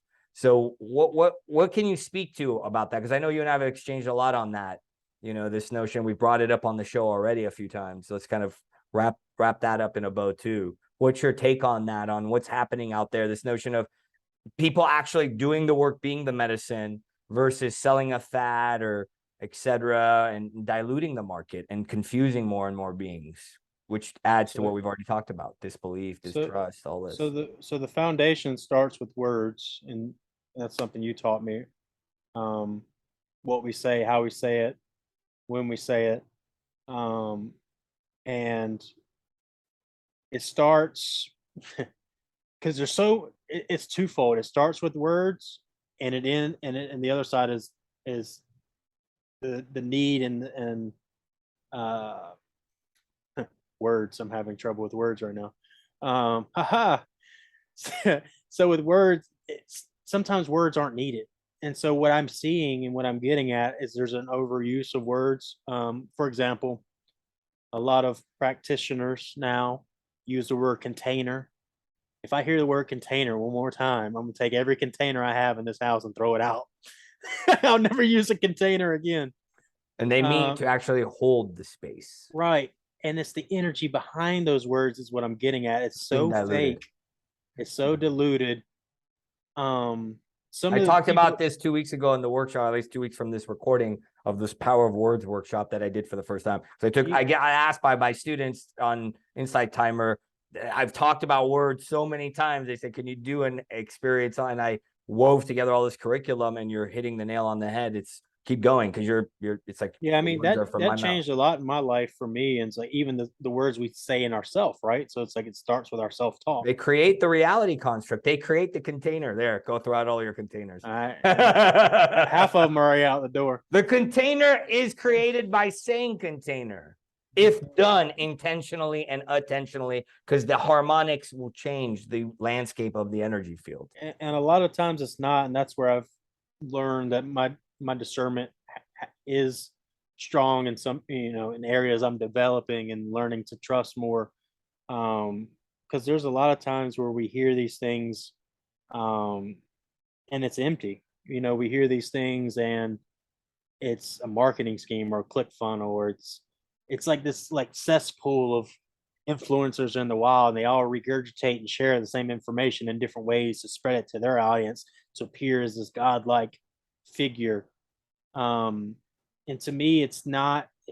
I can see that I can discern when it's about them and when it's about others, and that's, I believe, what's taken me so long in figuring out how it is I want to show up, because it goes back to my childhood, not wanting to be perceived a certain way. And now it's about how I perceive myself. It's like I want to come from such a place of genuineness. Of course, we all want to make money and have a good living, and if we can do both, that's amazing. If we can have a great living by doing the things we love and we're most passionate about and helping others, that's alignment. That's the alignment. That's mission, calling, purpose. Another word that's been diluted and thrown around. It's like you get these people that are word magicians, right? You get these people that are so good at being bullshit poets, and they're able to practice their camera essence to a point where it's like a snake charmer. They're charming you into their bullshit. I've worked with quite a few of them already, and they're really good at it. They're really freaking good at it. Like, it's like I watched 30 seconds of it, and I'll kind of, oh wait, no, can't, no, and so it's like, all that to say is, to what you were asking, it's like paying attention to the word choices that you're using. And sometimes the quietest person in the room is the person that has the most to say. It goes back to the word shaman. Like, real shamans, they're not lip syncing TikTok videos to Shania Twain.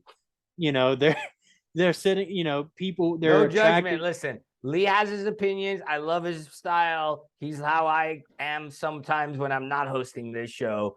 And so it's Hey, no disrespect to any shamans that think they're shamans and lip sync Shania Twain. Is there really some video of some alleged shaman singing Shania Twain? Is that really Shania Twain came to my How head come I keep telling you this? I'm gonna say it on camera. I keep telling you, Lee, stop sending me this dribble. You shouldn't be looking at this dribble, and you're a bad student sometimes. well, I remember this one point you brought up that you said there could be social media parasites, and so I went through a phase of unfollowing a lot of people and unconnecting from a lot of stuff because there was energy in those There's social energy, yeah. There's energy. This is more and advanced. I was addicted to the anger. It's like we get addicted, Yeah. you know, because we go to those things. It's pleasure and anger and the addiction can go both ways. So sometimes we look at something for the sole sake of getting mad. So I would look at these influencers almost as a purposeful way of making myself mad, you know. And so it's like, well, it's you I had stuck in a pattern, and because you still had the shadow work, because you talked about this movie earlier where the souls are getting sucked. That's very much, it's a game happening, and there's contrast. That's what shadow is. Shadow and light. It's not good and evil, and it's an operation of the game. We need to have, you know, Carlos Castaneda, I may have told you this, writes about this in The Fire Within. We create opponents because we need that contrast. That's how this construct was created. That's what Earth is. It's a school, apparently, from a soul level, is what they say. So in a way, what you're talking about is necessary, right? We need that contrast. What I think we're touching on is, it seems to be when that contrast is misused, or it's that influence, that power is let's say used for the wrong purposes, self-gain, and it's not in alignment, is what I'm hearing from you, with their actual mission of being a shaman, of being a healer, of being a guide, of helping souls awaken and empower and get through the shadow. Because I think what people need to understand is there are dark forces. It's not good and evil. And for the sake of time, there's that movie. What was it? The show the kids are His Dark Materials. His Dark Material. They do it in Thor: Love and Thunder. These are real. If you're a shaman, you know this, that there are otherworldly forces that do suck these energies. And then when you're stuck in lower vibrations, like we are as a collective, then you're stuck like you are because you're entangled with the collective. Even if you're like me, you have to then shift your energy more and more to not be in their vibration. So what you're describing is not unusual, because you're basically describing being hooked on drama, on toxicity, being hooked on lower vibrations, because that's all you knew. And I was the same way. I would attract that. I would seek it. And I realized that was part of my problem, of my dis-ease, that I didn't calm would freak me out. Kind of like what you were saying earlier. But it brings it back full circle to what we were talking about earlier, not liking high school and all that. The trick is to truly be yourself. Mm-hmm. And there's so many people out there that's not. And I'm still learning who I am and what I am, and showing that. And this show was a big part in that. Stepping out and being your most truest authentic self, and even that word authenticity has been drugged through the mud. More layers peeled off, more rawness, more vulnerableness, more heart-centeredness, more coming from your core essence, is what I hear you saying. We truly all do have a unique stamp, as alike as we are. All of our even twins, right, have such different subjective experiences that they're so different. So it's like, I think the more we step into that, and I see that coming through with some of this new age stuff, it's like people are choosing to be themselves, and I think that answers a lot of things and helps. Yeah, they're playing. So what you're saying is they're playing a role. Is that what you're getting at? That they're playing a role of, they think they need to be a certain kind of shaman, or 100%. And that's been my like hesitation too. It's like, how do I even show up, you know, even to my because accent, you're a natural, right? one, as I'm telling you, it shouldn't be difficult, because you basically get buck ass naked, not literally, and you show up, and then that's it. That's how you do it, which is kind of how I'm doing it. It's kind of like you That show was up. that was the reason for my hesitation, right? It was that What last did few you minutes. say, Haas? You're always before we hit record. What did you say? You say you're gonna seem crazy no matter what. What was the phrasing you used? You're gonna look crazy no matter what. Right. I mean, and I think one of my soul sisters who I introduced you to a couple years ago, we've since parted ways, said I have the crazy eyes. I was like, really? You have the crazy eyes, is what I told her, because she had really crazy eyes when she would get passionate. And so, like, I own it. I own it because there's a lot of judgment. We need more. We have too many critics. We need empowerers, orb weavers, so to speak. Because you touched on this earlier. I mean, early in my process, because you're a way shower too, like I am. I was so ahead of the curve. I had COVID before COVID was a thing. And I was living like COVID lockdown before COVID lockdown was a thing. And that's why I was ready for it, because my soul prepared me. When in 2017, I shut down my practice and started to do nothing, I felt like a bum. I was called a bum by colleagues, actually. I had a girlfriend / colleague. We were both romantic and and she actually said to me at the beginning of 2019, I'm not a bum. Like, there was a conflict moment, tension moment. And she blurted out, I'm not a bum like you. I actually have stuff to do. I can't lay around all day. Because back then was when I was doing thousands of hours of inner work, qigong, meditation, inner energetics, practicing Reiki, all sorts of advanced breath work, boom, boom, boom, boom. Basically, what you would go to these, what Jesus, all these masters did, they would disappear and they'd go do all Carl Jung, they would do all this inner work, usually in these different sects.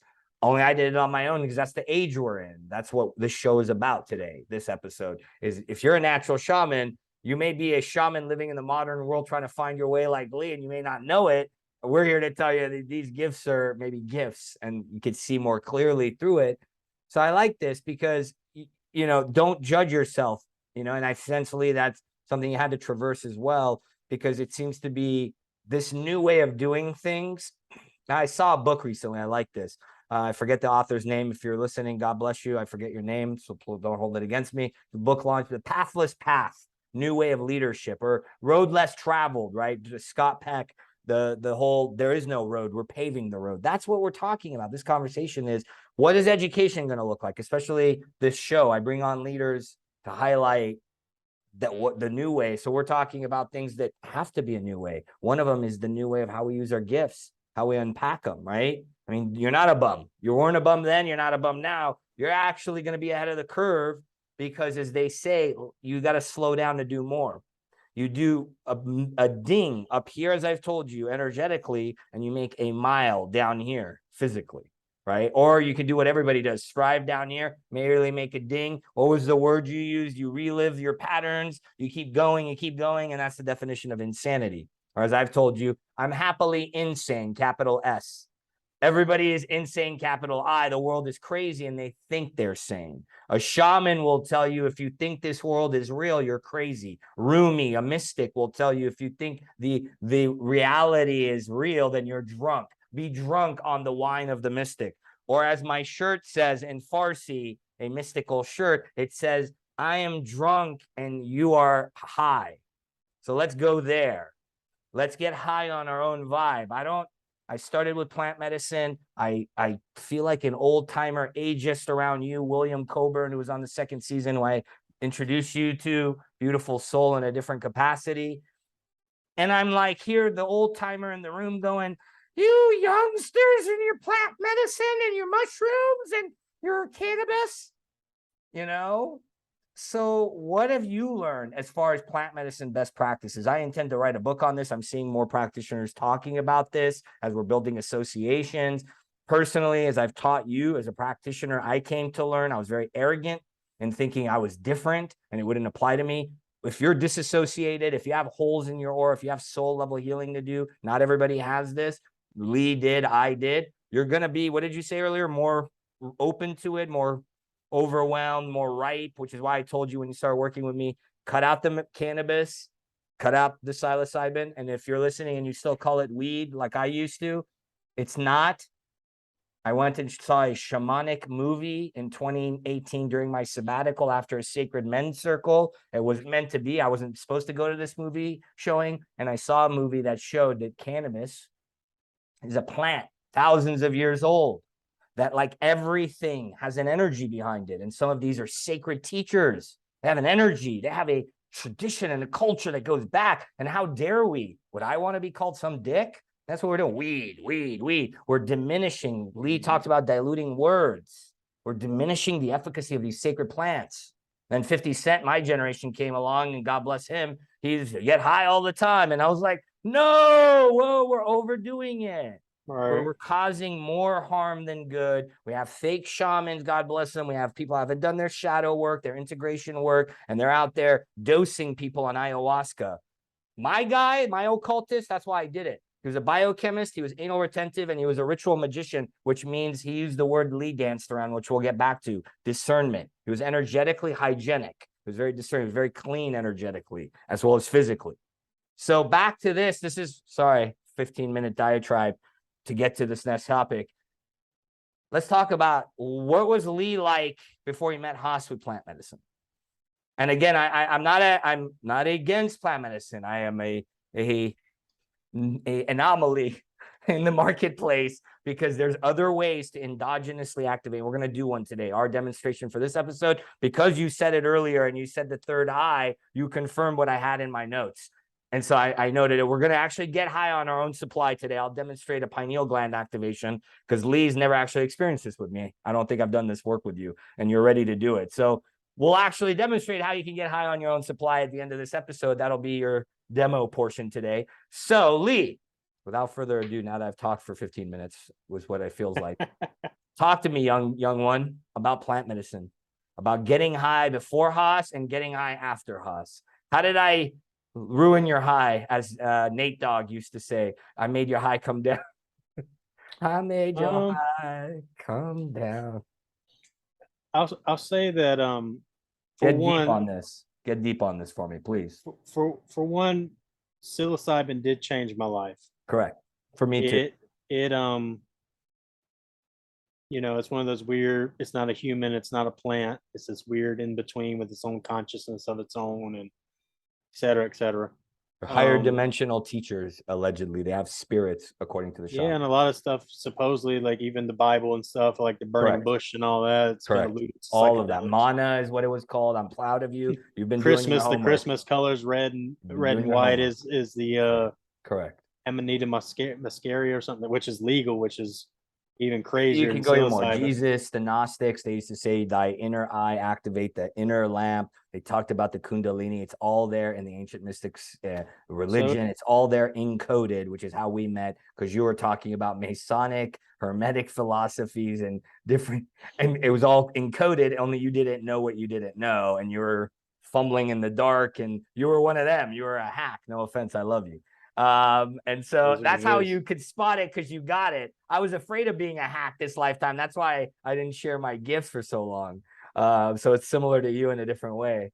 So keep going, keep flowing. Yeah. It was, it changed my life, and it was presented to me with my ex, and so I trusted her, and all that to say, it's a temporary tool like anything else. And I think you mentioned it earlier, where it's like everything always points back to ourselves, right? And I had a small microdose socially like a few months ago, and like wasn't even anything to. Other than that, I haven't had mushrooms in probably near about over a year or so. Because really, I didn't know that. Good job. Not good job like you shouldn't do them. Like, yeah, you're doing them too much. It was once a month, twice a month for months, and same thing with cannabis. I haven't smoked 3, 4, 5, 6 months. Like, it's been that long. I don't even know how long it's been. Because it was something that wasn't serving me at the time, right? And doesn't make it good, doesn't make it bad. You had to detox. I've been there too. Extreme detoxes of meat. I was so clouded. I was so clouded in my thoughts. It wasn't giving me the energy, because I'm still building back my energy from having my, adrenal glands fatigued, and mushrooms brought my energy down too sometimes, because I was expanding myself so much constantly. I wasn't digesting everything that was given. Integrating, no unpacking, burning out, overdoing. I wanted more and more. I got addicted, right? Frying your circuits. It's always ironic to me that we can make fun and poke fun at the addict on the street, you The know, and synthetic yet, drugs, right? Yeah, like right. And crack, heroin, coke, crystal. everybody's got their own addictions behind closed doors, whether it's sweets or sex or Well, drugs or whatever. elaborate on the addiction, because it's not what an addict. No, we're not talking about addiction. No offense if you're an addict. It's not a normal addiction. What I sense you mean is you are addicted to escaping reality. Is that an accurate read by what you mean? Yeah, Like it was a crutch somehow. What did you mean by addiction? yeah, Because it's not yes, like and an yes, addict, like you needed it biologically. I don't get the sense mushrooms even does that. I don't know the science. I don't no, think no, it's they. not addictive in that Yeah. sense. And thanks for clarifying that for people that may be new to learning some of this. I don't want to paint it in a bad light.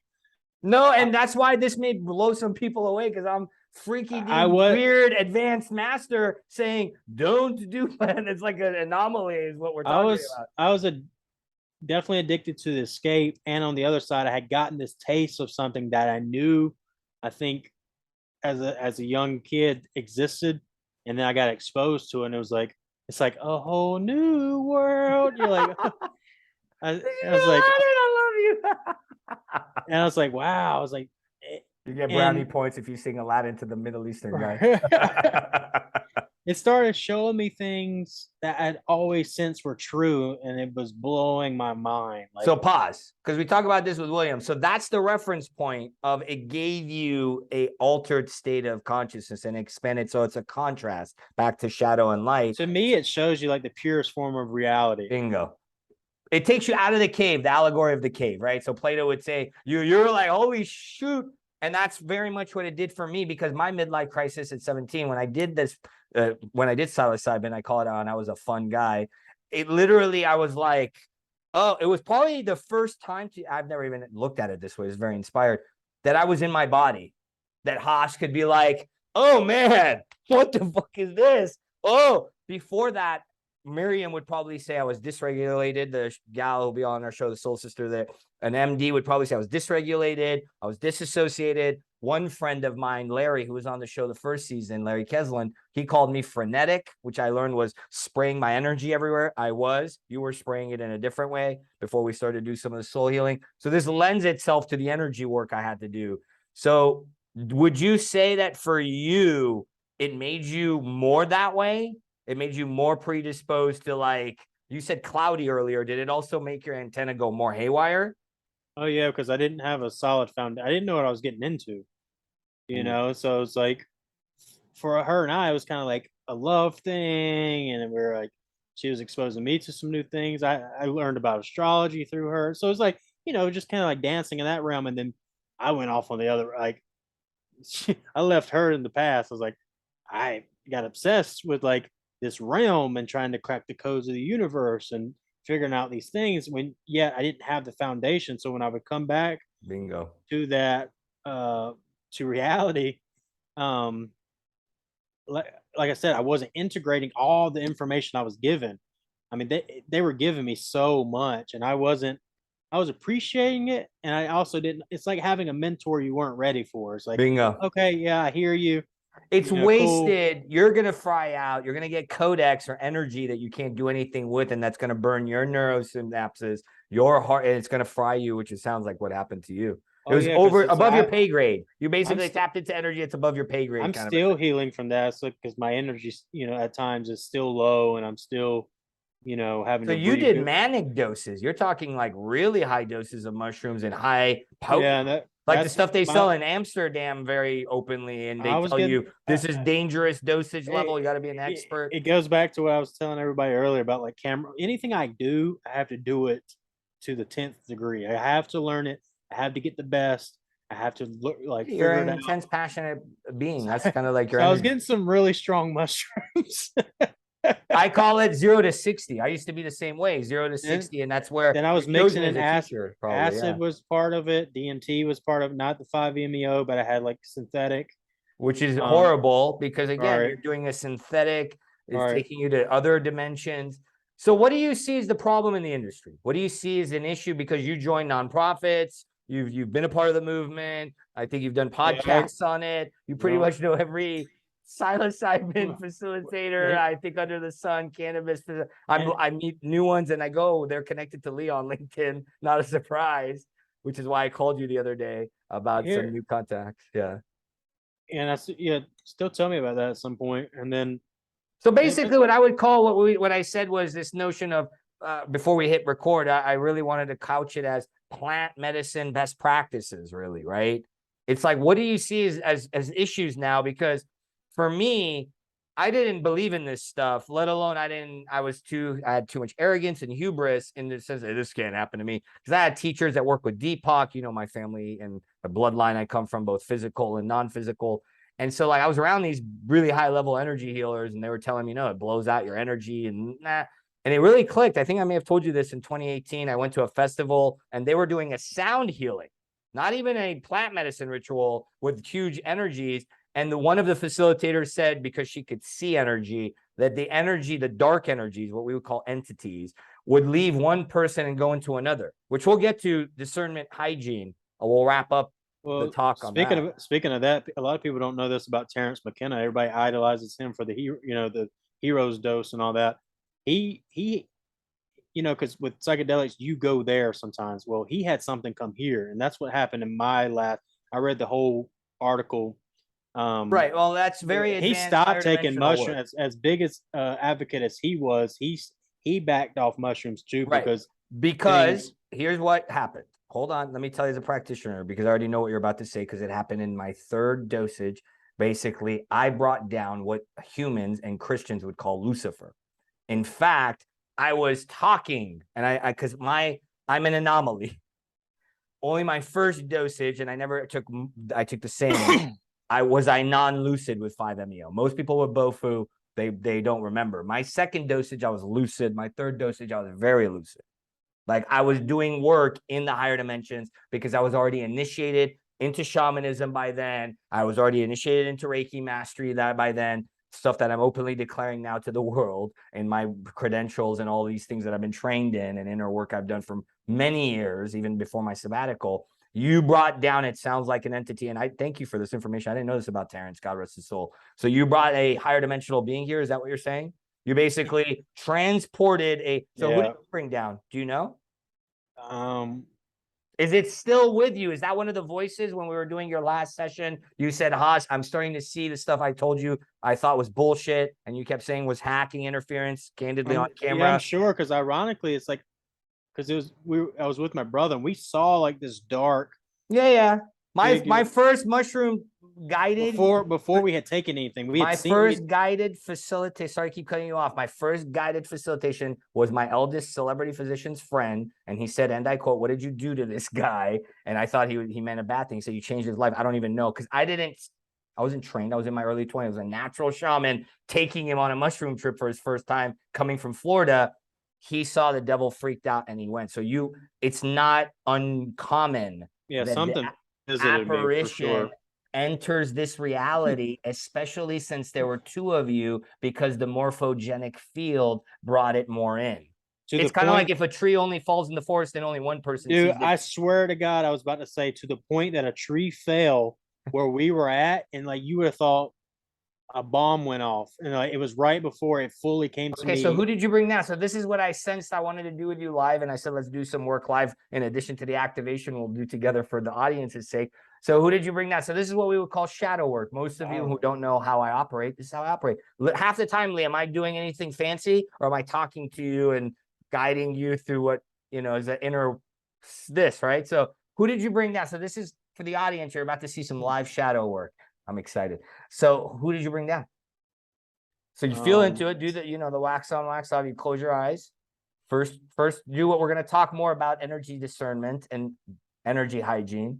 I would recommend you close your eyes, because this is going to help you, and do the practice that you don't like to do that much. Put it into your heart. See the circle that you like to not do either. A little wax on, wax off. And then ask, am I ready to see this now? Is it appropriate to tap into this information now? Ask that first, see how that lands, and then we'll go from there. If you get a yes, say yes. If no, say no. And we'll keep the guidance going. See what the audience and us are supposed to experience. Yeah. Okay, so then ask.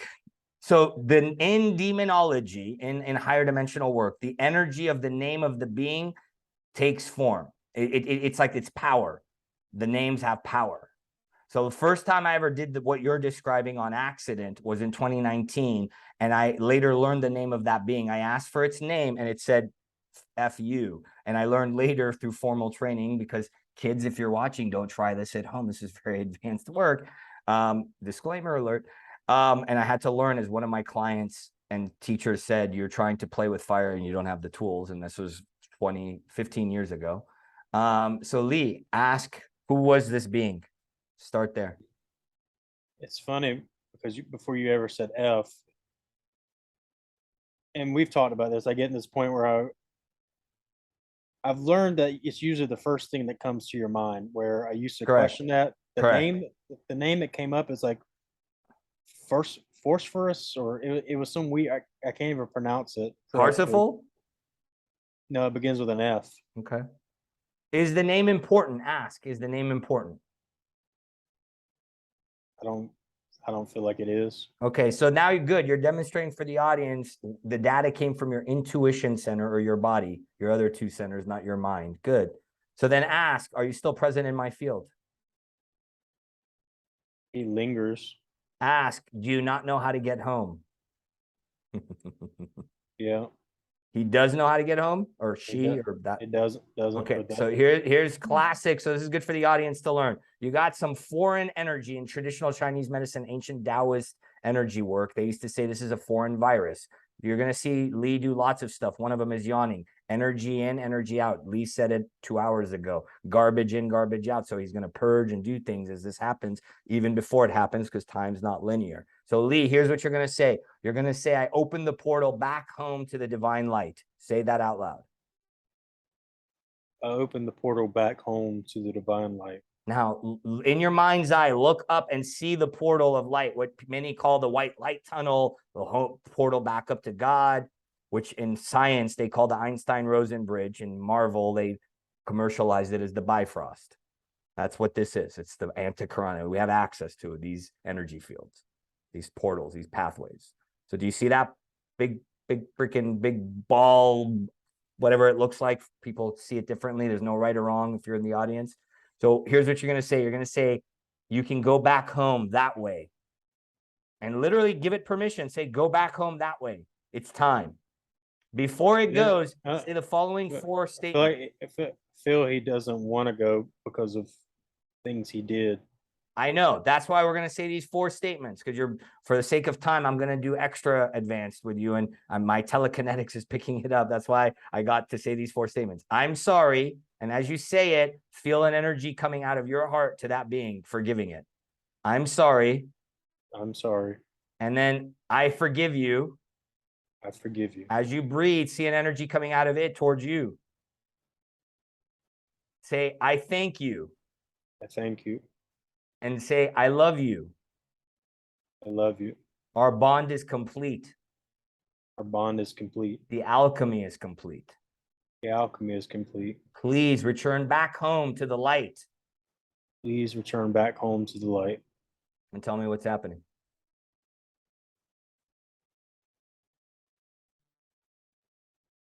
There's no resistance now with it fading off. Good. Say goodbye, because this is the last you're going to see of this energy field. This, let's say, being or foreign energy field. Goodbye. Foreign energy virus is what the Chinese Taoist energy healers would call it, the foreign energy. Goodbye. And then say that out loud again. Sorry, I didn't hear. Goodbye. Goodbye. Goodbye. And then say, is there anything else that needs to be done for this to be complete at this time? And see what you get. Is there anything that needs to be done for this to be complete at this time? Tell me what you get. Forgiving myself. Good. So then now you're going to call in your higher self, or whatever part of you need to conjure forward, and then offer that same statement to yourself. I'm sorry. I forgive you. I'm sorry. I forgive you. I thank you. I thank you. I love you. I love you. You didn't abuse your power. You didn't abuse your power. You're learning how to hone it. You're learning how to hone it. And ask, is there anything else?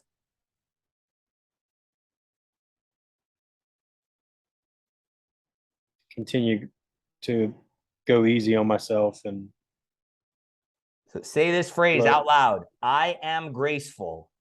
I am graceful.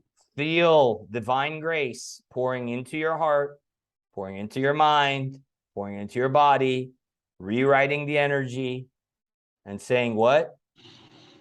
I am graceful. Breathing it in every time, over and over again. Again. For the audience, remember, out loud, you're doing a great job of that. Many of you may be like Lee. He used to say it all internally. The words have more effect externally, and you also see do more. I am graceful. Breathing, allowing. I am graceful. And then when it feels complete, say, and so it is. I am graceful. I am graceful. I am graceful.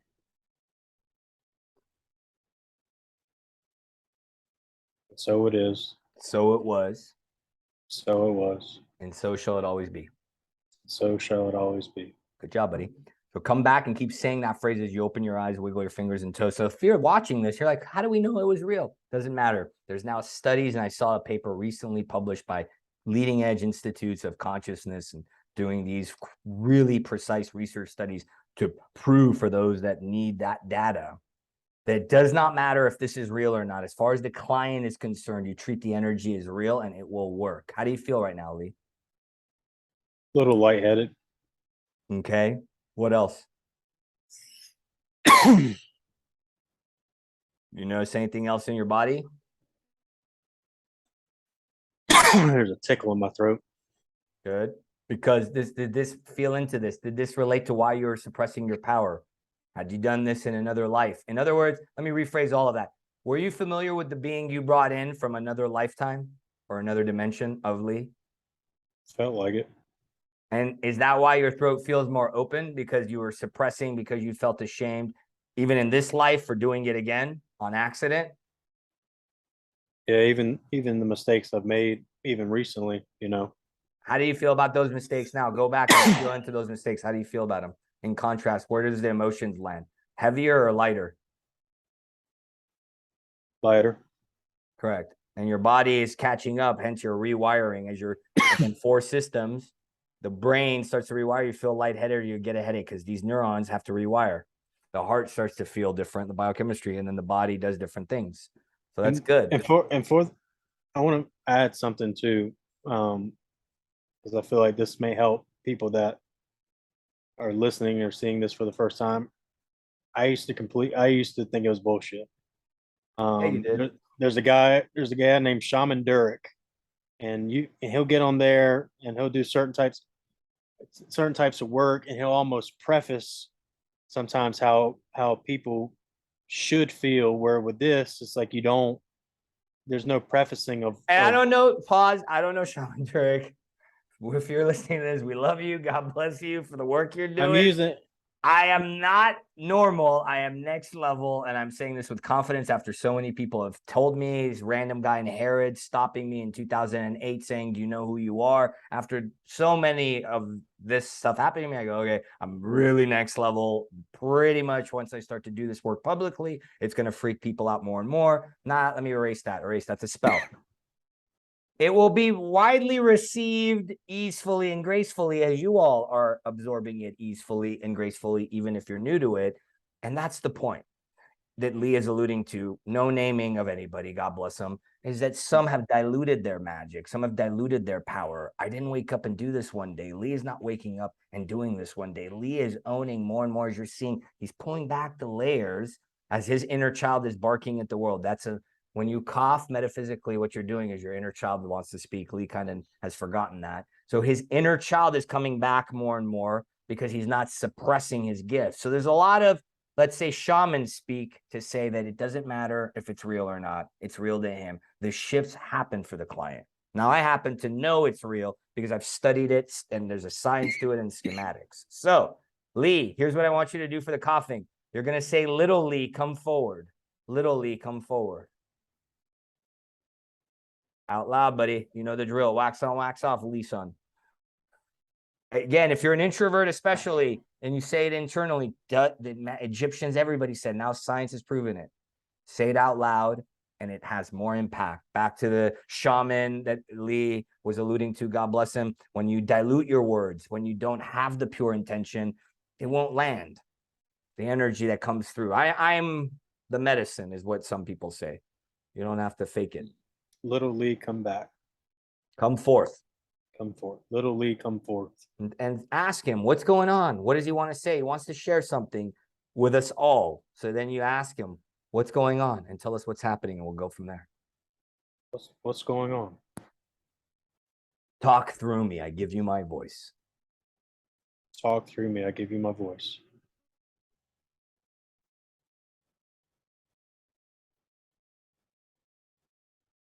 What's happening? What are you feeling, sensing? What's going on internal? He's basically saying he was tired or always felt bad for essentially being himself, for being high energy, for being extra, for being hyper. Say, are you ready for your surprise party, little Lee? Are you ready for your surprise party, little Lee? Yes. Ask him, is he ready to come home to himself, the home that has always been within you?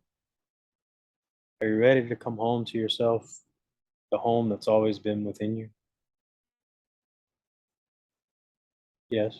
Ask him, what does he need at this time? What do you need at this time?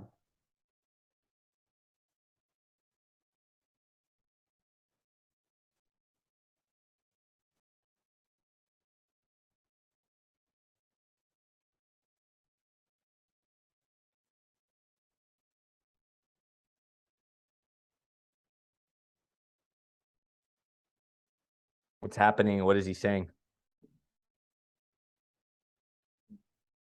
Getting some interference. Okay, what are you sensing? Talk it. Speak to it. Like, say what you're seeing or sensing. What is the interference? Tell me what you're experiencing. You got real quiet. Like Okay. I couldn't hear what he was trying to say. Okay. I didn't want to make up something or assume what he was going to say. So say I call in the circle of divine protection, the one we started before we hit record. I call in the circle of divine protection. Okay, good. You feel the shift in energy? I did as soon as you said that. See what you feel and notice. And then now tell him to step into the circle with you.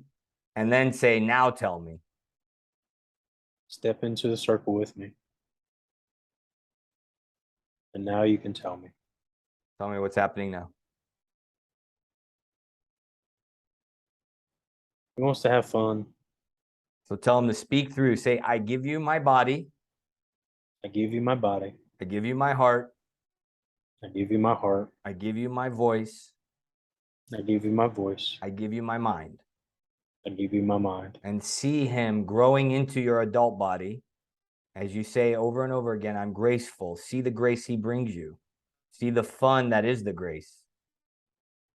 And let him speak and have fun through you. What does he want to say to the world and to the audience of the Vulnerable Power Show? How does he want to start having fun now as we wrap up the rest of the episode, however long we have together? How does he want to continue to have fun? Tell him. And even after you're done, keep your eyes and you open your eyes after you say what you're going to say. Tell him, keep going. Let's see what happens.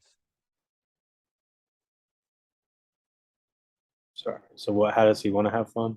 Yeah, don't think. Let him say, I give you permission. Say that to him. I give you permission. I give you permission. Take over. Tell him, take over. Take over. He's nervous. He's nervous. Your conscious self has to give permission to this part of you that has been suppressed, cut off, spliced off, lots of different things to it. More and more we get closer to these energies. More and more we reunite with ourselves.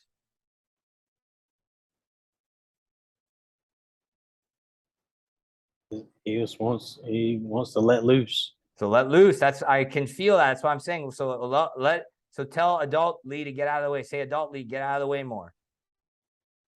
Totally get out of the way more. It's okay. I am safe. Put your hand on your heart and your gut. I am safe.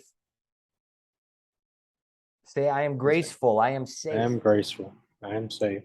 Feel the grace and let him have fun. What does he want to do to continue? There you go. That's what he wanted to do. Good. Tell him, as I open my eyes, As I open my eyes, I give you permission to continue. I give you permission to continue. Good. Now open your eyes and say the anchor code again. What are you? I am graceful.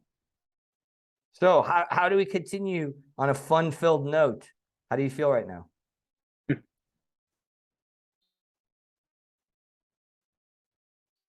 Feeling a little emotional? What emotion are you feeling?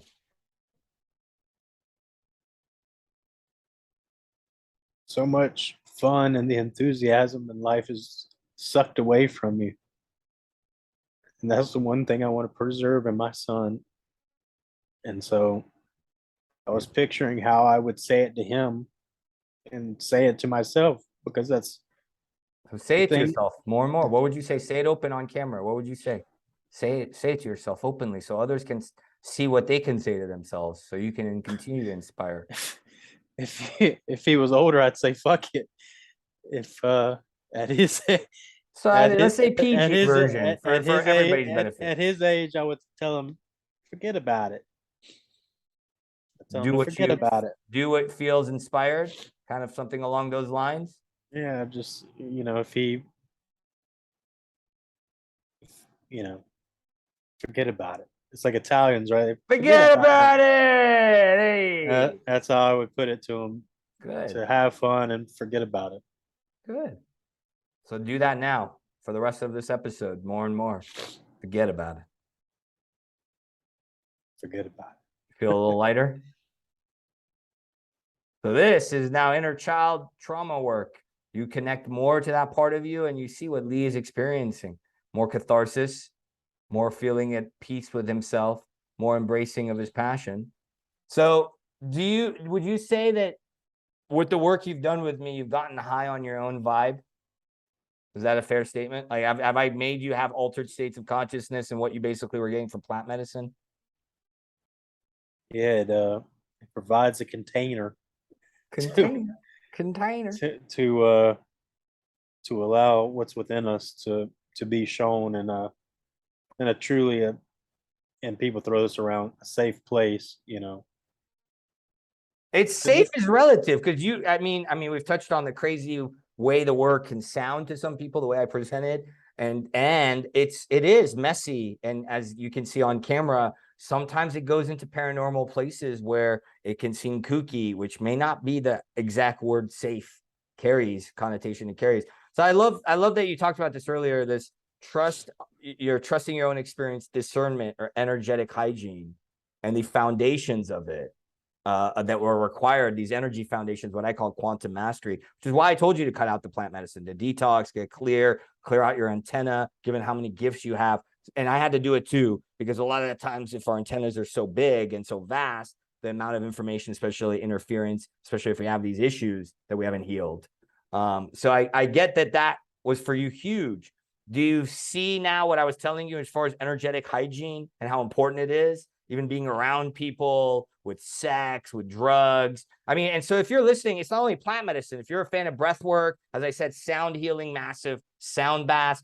It's if you don't have hygiene, much like STDs with condom, you don't have energetic hygiene. If you don't have practices, if you don't trust your own intuition, you don't even know what that is. You don't understand your instinct, your body intelligence. You don't understand energetic like parameters, not boundaries. And definitely don't understand higher dimensional stuff like Lee and I have covered, then it's going to be a problem, even if it's not plant medicine. So I want to disclaim that. It's any modality that's going to open you up. And it's good to open up. Please open up. That's the point of the show. Vulnerability is opening up. What have you seen? What have you seen in terms of your growth with your energetic practices and with your energetic hygiene? I'm curious, if any, and it's okay if not. And take a moment, man. Don't keep being raw. I like this. And I honor your crying. I know you're a big fan of men being vulnerable and you're starting to lead men's circles. So you're leading by example. You're in your vulnerable power. So I love this. but take your time, and I honor your vulnerability. I honor your rawness. I honor your sensitivity, your passion, your caring. I love how you're showing up, and I'm proud of you. Take a moment and then feel into that. Like, how have you shifted in your energetic hygiene? Obviously, the understanding of the plant medicines and how they affect you and being more hygienic and discerning there. What else have you noticed, if anything?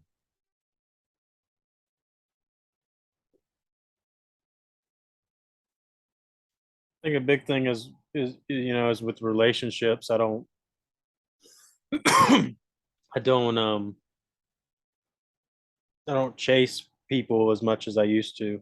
I'm very much myself, and then if that doesn't resonate, or there's something off about it, I don't apologize for that, because I've gotten to a point now where I know, okay, if somebody feels like I over communicate and I feel like I communicated enough, then that's what matters to me. It's I'm done with allowing people to make me feel less than because it's too much for them. That's critical. Yeah. And I think that's huge, because I used to do it all the time, right? Going back to what I was saying, holding myself back as a kid, and so it's now I've seen, and I think that's, you know, hell, I put it out there. That's what I was texting you about, having sex with that girl, and that that can be one of my Achilles heels.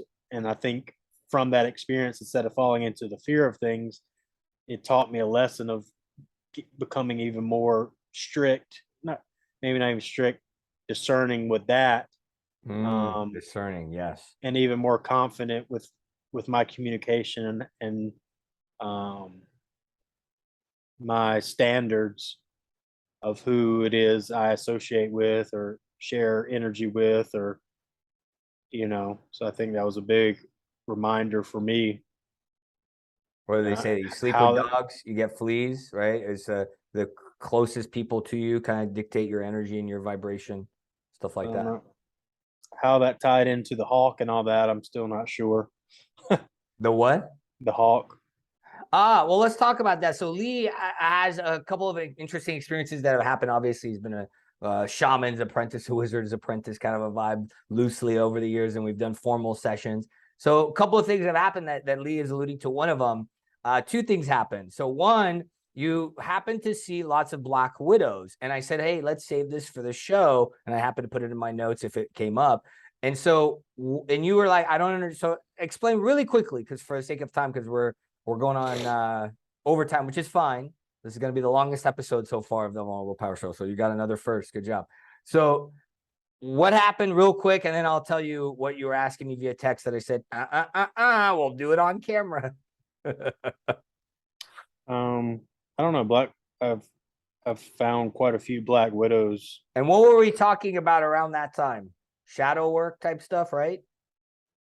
And this is a hologram, right? Well, and what is the Black Widow symbolism? One black widow was in my power box. Right. Okay. So I didn't know that. So what Black Widow, right? So everything is energy.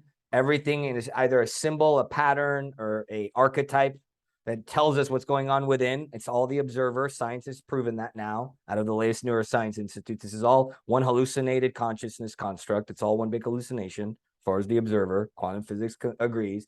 So the Black Widow symbolizes what? Do you know? I mean, I looked up Google, What did you somebody look up? else's That's fine. interpretation of it. What did you get? And what's your sense of it? I mean, it can be power, it can be death, it can be. So right there, power, death, and then it's a feminine spider, isn't it? Yeah, because the feminine spider is a lot bigger than the male. So it's a dark feminine energy, or known as the dark mother in advanced shadow work, which is a collective healing process we're all going through. This is the Me Too movement and all this. This is now collective healing that you're a part of, because we're all a part of the collective. So what did we talk about early on? The dark mother, the dark feminine, and how the shadow archetypes within us, and how if we haven't done healing work and we're hyper compensating, we get overly sexual, we lust because we have imbalances. And once we harmonize these energies of the omega and alpha, the masculine, the omega, the feminine, right? Remember all this stuff to refresh your memory from about a year ago? Okay. So then is it foreseeable that your inner child, little Lee, who's talking much more soft about his mother, who 2 years ago he was very bitter about. God bless you. We love you. Please, Mom. Would you see that that's the universe reflecting to you that you're healing between your inner child and the dark feminine? Does that resonate? Yeah. So then you'll see the black widow, which is a symbol or an archetype of feminine dark energy. Doesn't mean feminine energy is bad. It's energy of the feminine polarity that is not there for constructive purposes. It's there to oppress, deconstruct. Does that make sense? So then your healing is happening at a deeper level. Your inner child archetype is getting closer to that part of you that is the dark feminine. How does that land and make you feel?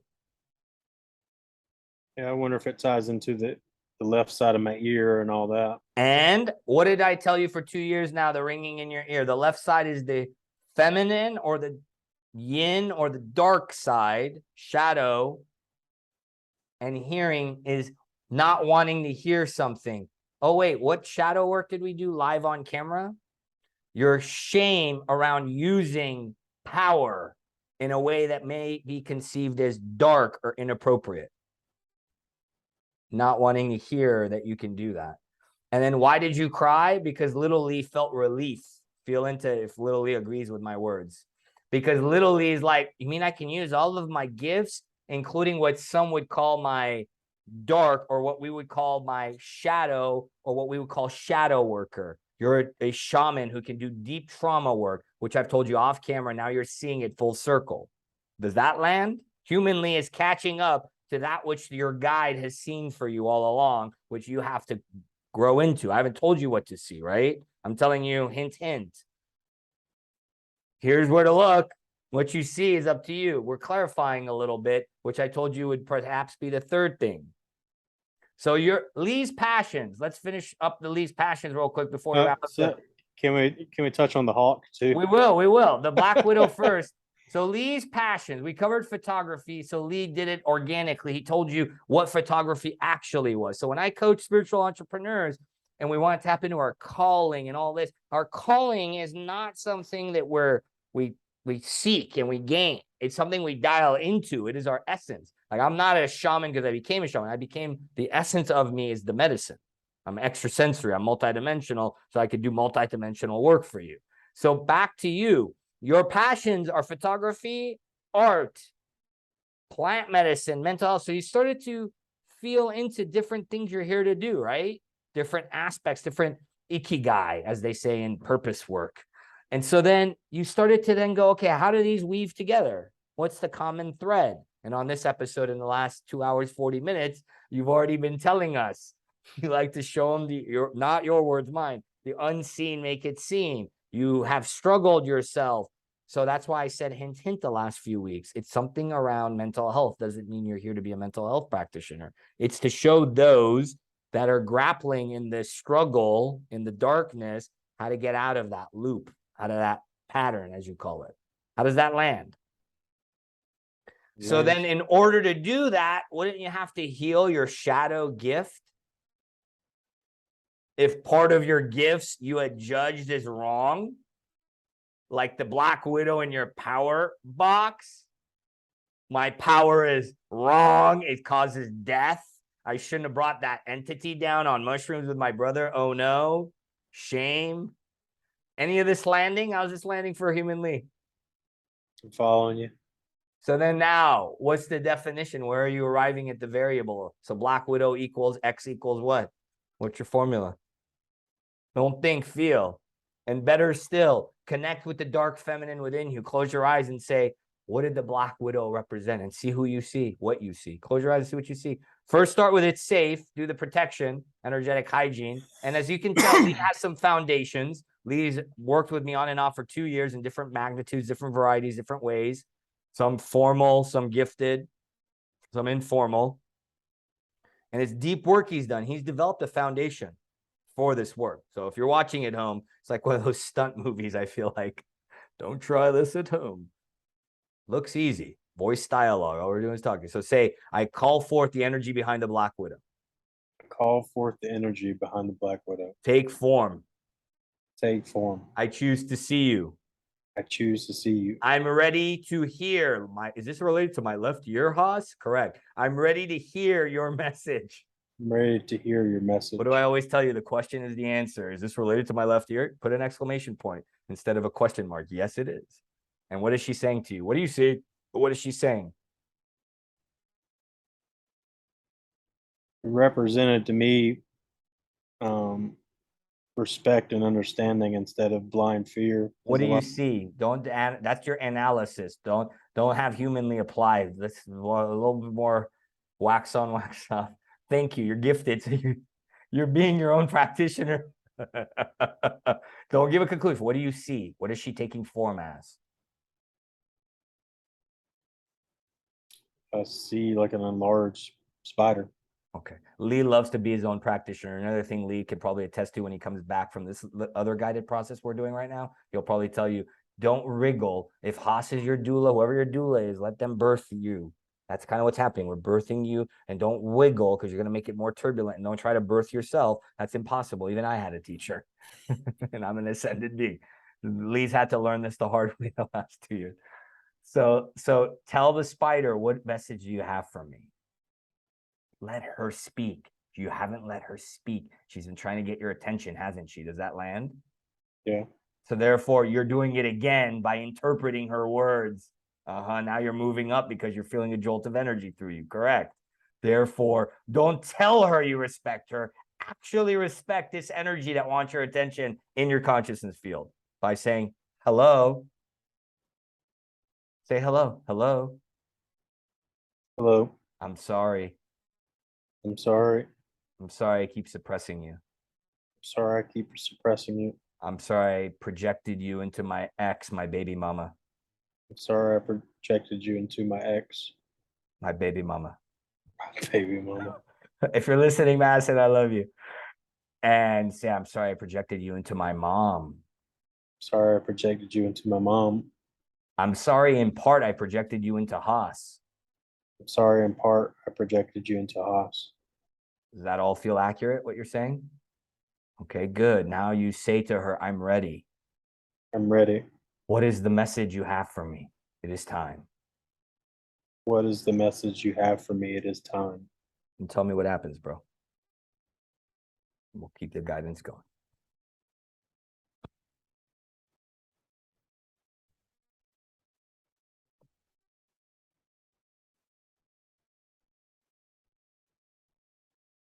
My attention keeps going to the ringing in my ear. Good. That means she's talking to you. So let the words unpack. You're forcing it.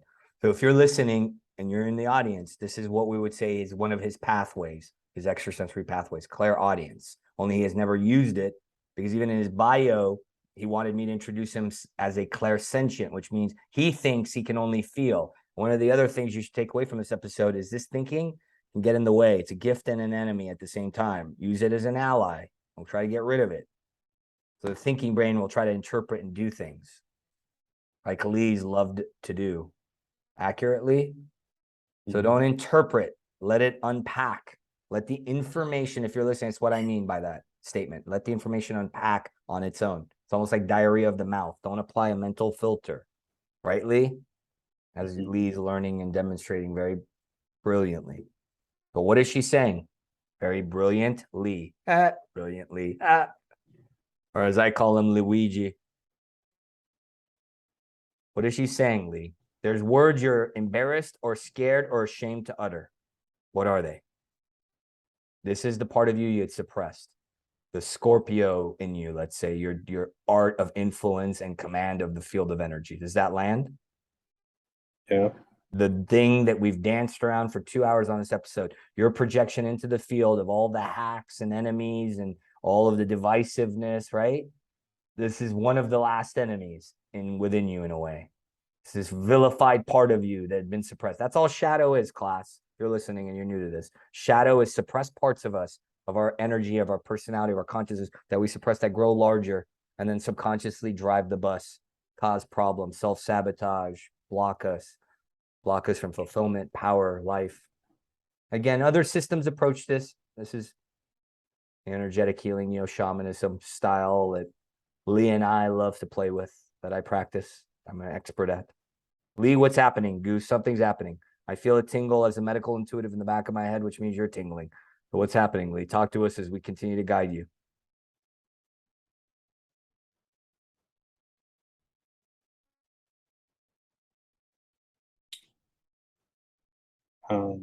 I don't know. I'm feeling this energy of kneeling.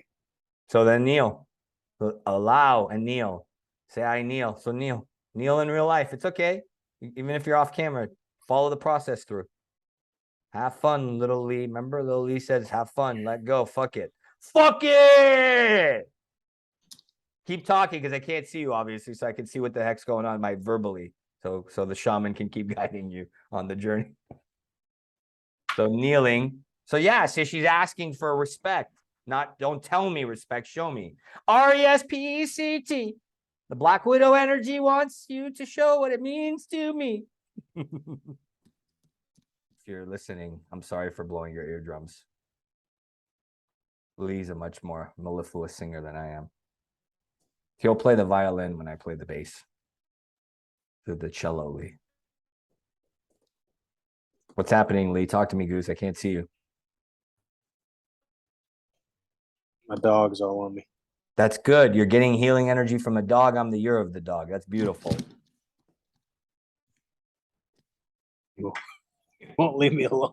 That's good. It's actually supporting you because you're having a little bit of trouble with this energy. And that's what it's helping you with. Feel into if that's accurate. Yeah, because he's being loving and focus, playing. Focus. You're doing great. You don't have to finish this right now. Do a little bit of it. It's like kind of excavate a little bit of it. You probably won't get through much for the sake of time. Alchemy, for the audience's sake, is excavating this stuff that we've stored in our consciousness, in our emotions, in our mind, in our body, in our energy. And alchemy is bringing it to the light through the light of awareness. Simply looking at it, conversing with it, as kooky as it may seem, magic happens. What's happening, Lee? What's going on with her? With this energy, this archetype? Not being so afraid to show my love. Correct. Because that's the feminine side of you, right? It's what's the agenda? Why does Haas love me? Right? That's the agenda. So the spider is coming to show you there's nothing to fear with this part of you. Does that make sense? Does that land? Yeah. And now bring in little Lee. Now it's the magic. Now you say, little Lee, come forward. Little League, come forward. Now see them dancing. See you, her, and him dancing and connecting. That feels, see, you're smiling. That feels more harmonious, correct? And that's why I texted you, will do. Inner child healing with the shadow feminine. Ta-da! Promise you, because I keep my word. I'm a man of my word. Here we are.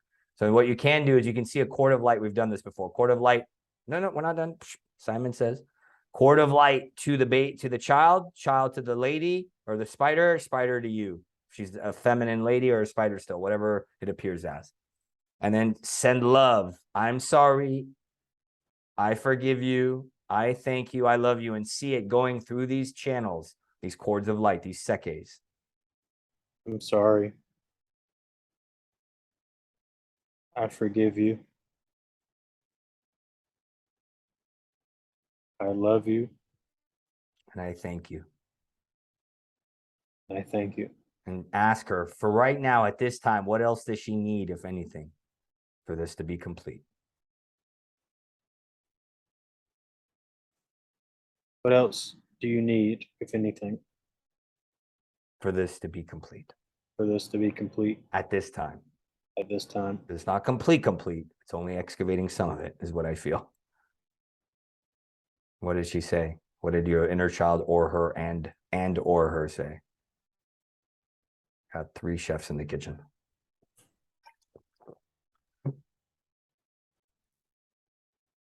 Anything? Confidence came up. Good. So see confidence coming into you as you say, I'm graceful. See yourself bathing her in grace, accepting her more. See your inner child accepting her more. What are you? I'm graceful. What are you? I'm graceful. And as you breathe, feel her merging with you if it feels appropriate. If it doesn't, don't do that. And then merge with your inner child. See the energies becoming one within your field of consciousness. What are you? I'm graceful. Does that feel appropriate? And say what as you open your eyes? And so it is. And so it is. So it was. So it was. And so shall it always be. Any good shaman, any good wizard will seal it in. How do you feel? So now, death of a hawk. So then a week later, Lee keeps seeing hawks for a year. He's tied to hawks. He loves hawks. And oh no, he killed a hawk. Ah! And then he felt like shit, started to cry. And he said, what does this mean, Haas? And I said, we'll bring it on the show. And I made notes. So what you as the audience, hold on. What you as the audience can learn is learning to understand that the universe, the quantum field, 0-point field, energy speaks in terms of symbols, archetypes, and patterns, which is actually how I met this young man, through posts about occult symbology, patterns, and such. So I interrupted you. What were you going to say before we get into what does the death of the hawk mean? Oh my God. Yes. I mean, it was even worse because there was cars in front of me and he was hovering like he was going to attack something. And I mean, didn't even come close to whatever he was going after and stopped square in the road. Right there, story narrative, because you already blamed yourself. I'm not good enough. Ugly duckling syndrome, stuff that the audience has been able to see vividly the last 2 hours, stuff you've healed through and you're continuing to finish healing through, stuff I've had and many have. So thank you for the transparency and showing up this way. Start at the beginning, facts. What is the symbology of a hawk? What does it mean? It's normally higher wisdom, sharp. And leadership, no? Hawk, respect. Eagle, leadership? Yeah, they're known for their eyes and being able to so then ask yourself, so close your eyes and then ask your heart, not your logical mind, because that's all that's been talking. Not only now via text, all the paranoia, all the fear, all that old tape that you told the audience was there before, still occasionally comes up. Oh no. And we spiral into, what does that mean? Many in the spiritual community do this in other ways, and they become superstitious and down spiral. Oh no, it's Mercury retrograde, and oh no, in the old times we used to do it with black cats. Whatever you think will be reality. Whatever you think will be reality. There's no rules. We create them as we go. There's some fundamental axioms of nature. Don't kill, don't rape and maim, stuff like that. For the most part, we create all these abstract rules and, does that mean I killed my leadership? So what are you getting, Lee? You're moving a lot, which means you're getting data instead of thinking, what does this mean? What are the sensations you're feeling in your body? What are the sensations you're feeling in your body?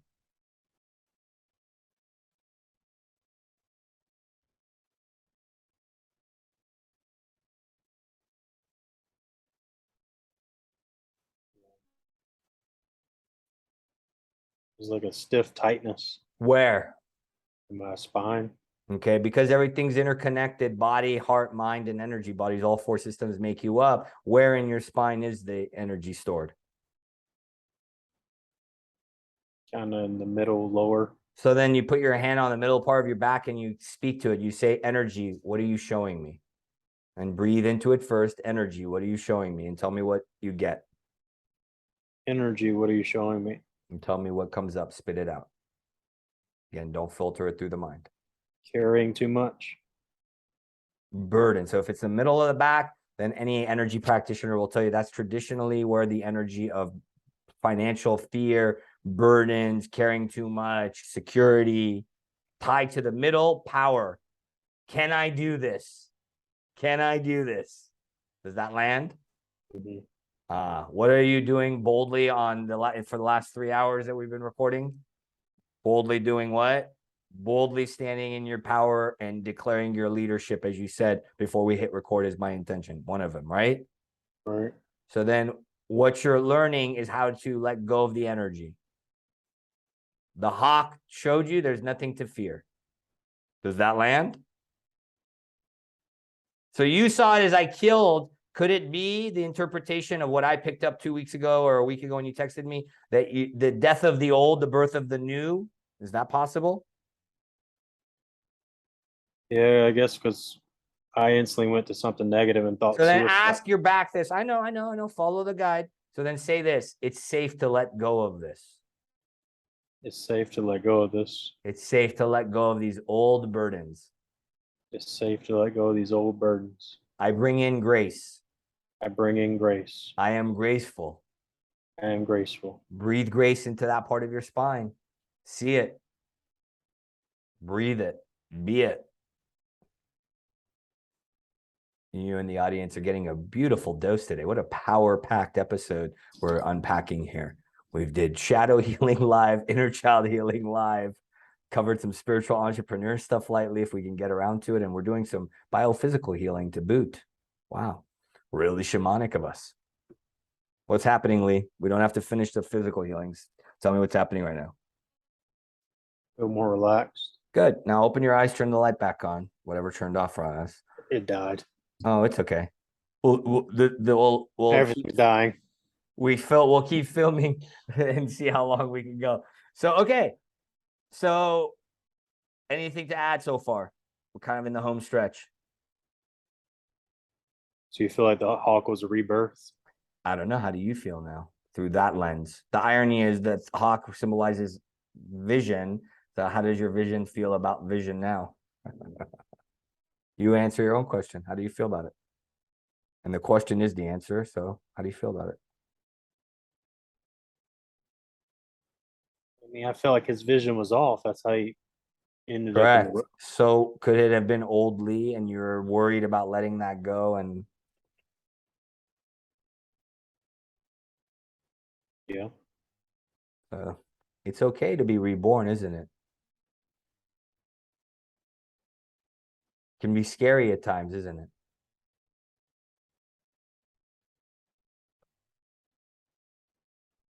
And we blame ourselves for it, don't we? I think I'm hard on myself because I know I am so precise. And so when I do make a mistake, Maybe it was a perfect mistake that needed to happen. Only, what did you say to the audience an hour and a half ago? It depends on how you choose to see it. And that is a shaman's job, is to show you the new perspective, raise your vibration so you're not mired in the lower density. That's why anybody that goes, why do I have to look at the icky? He talked about earlier, we didn't really flush it out. Well, because the icky is weighing you down from being in the light. So an inevitability of healing is to look at the icky to the extent that you have to get rid of the icky, garbage in, garbage out, right, Lee? I mean, isn't that your experience? Right? Yeah. Some people may have a palate for it, like Lee is a natural shaman where he can deal with trauma work and go into the bowels of lower vibration and come back. That's his lens is geared towards that. I know because I have similar energies. So that's Lee. My interpretation is that you're being reborn in that way, right? Is looking at it that way. I don't know. How does that land? How does that make you feel? Yeah, and it reminds me of my tendency to go to the negative first. I thought he And what are you? killed himself. And what are you? Graceful. And then you're demonstrating, is this an overnight process? No, definitely not. Has it been difficult as F the last 2 years since you've known me and stepped on this path and committed to this advanced soul healing and being a leader at a next level? It has. And is it worth all the crazy you've been through? It is. How so? Because you said earlier you haven't really gained the financial success you'd like. So how, if I'm a naysayer listening right now going, well, how do I know? You sound like you're going further and further away from what you're here to do. How has this work brought you closer to what you're here to do in terms of what you sense, your calling, your purpose, your passion, your obsession, so to speak, your word for passion?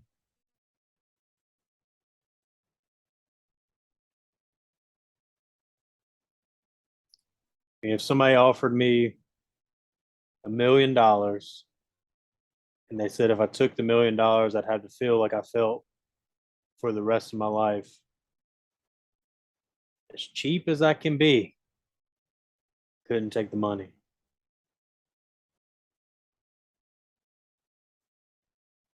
I feel for me,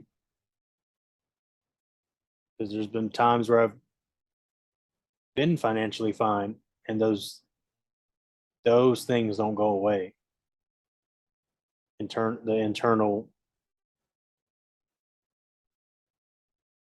things that you're wanting to release. They don't go away from something that you gain from a business or hustling or having a secure bank account. And a lot of even that's not secure in this economic climate, as we're seeing. Even a secure bank account isn't as secure as it once was. I mean, there's been times where my bank account was damn near zero, and all of a sudden a photography client would pop up, and I've been shooting photography less than a year. So it's shown me as one of those things that goes unexplained. It's like, because I can't explain it. I know I'm good at photography. I don't market. I don't, do a lot of crazy things. I pay for one simple service. And like I said, I've been on the borderline of no money and something all of a sudden. I feel like it's because I took time to focus on the things that did matter. The alignment is there. Law of manifestation, quantum physics would support that, whether you go spiritual sciences or mechanical sciences in the sense. And I love, you said this earlier, I didn't get a chance to recap it. You said that in a way, ignoring what's going on inside of us, and you didn't say it in this way, that's how I heard it, is ignoring what's going on inside and sacrificing the real for the illusion or the external. And I think that's kind of how you're paraphrasing it here.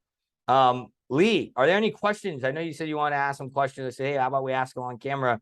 If you feel inspired, is there any questions or anything you wanted to ask as a quote unquote protege, as a pupil, as the wizard's apprentice, so to speak, up and coming in the ranks? And you guys and gals that are listening, you're seeing Lee in process, and he has diligently been working on himself. And I get the sense, and I'm not alone, I have a colleague who knows him well as well and said this about him. He's destined for something big. So you guys keep an eye, guys and gals, keep an eye on him, because he showed up vulnerably and raw, because I said, hey, we tried to get you on last year. Let's get you on now, and we'll do it in a different format. And I appreciate your willingness to be inspired and improvise. So yeah, is there any Q&A, anything you want to ask?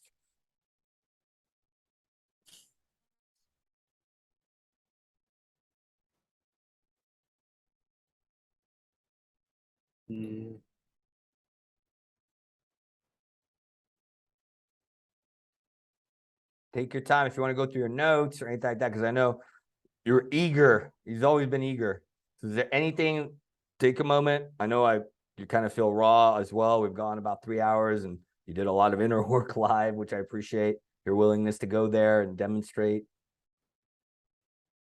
the nature of the work. Trying to remember what I asked you. So you asked me one question. If that's the only one you have, you asked me, Haas, does it get easier to spot your patterns? I believe was the question. Is that it? Does that jog your memory? Because that's the only one I believe you sent me. Yeah, I feel like it's deeper than that. Okay. So part of what Lee asked me, let's focus on that for the sake of time. Part of what you did ask me was, does it get easier to spot your patterns, and does the work ever end, is more or less the question. Does that land for you? That's kind of the essence of it. Yeah, something like, yeah. So number one, yes, it becomes easier to the extent that you pay attention, and you're starting to pay more attention. You talked about it on this episode, the last 3 hours that we've unpacked live. I mean, the data is there if you wish to come back yourself and watch it.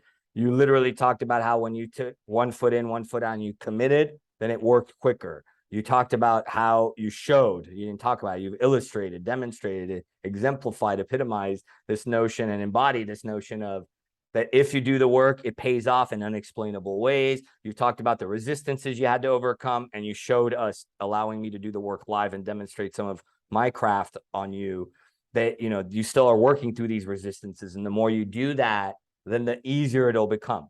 So as you do the inner work and you get rid of the weeds, the junk, and you raise your vibration, then yes, you go up the mountain and you see things more clearly, and it clicks more clearly. That's where I'm at in frequency, which is why I'm able to assimilate and integrate the energies and amalgamate so quickly, which is what you witness.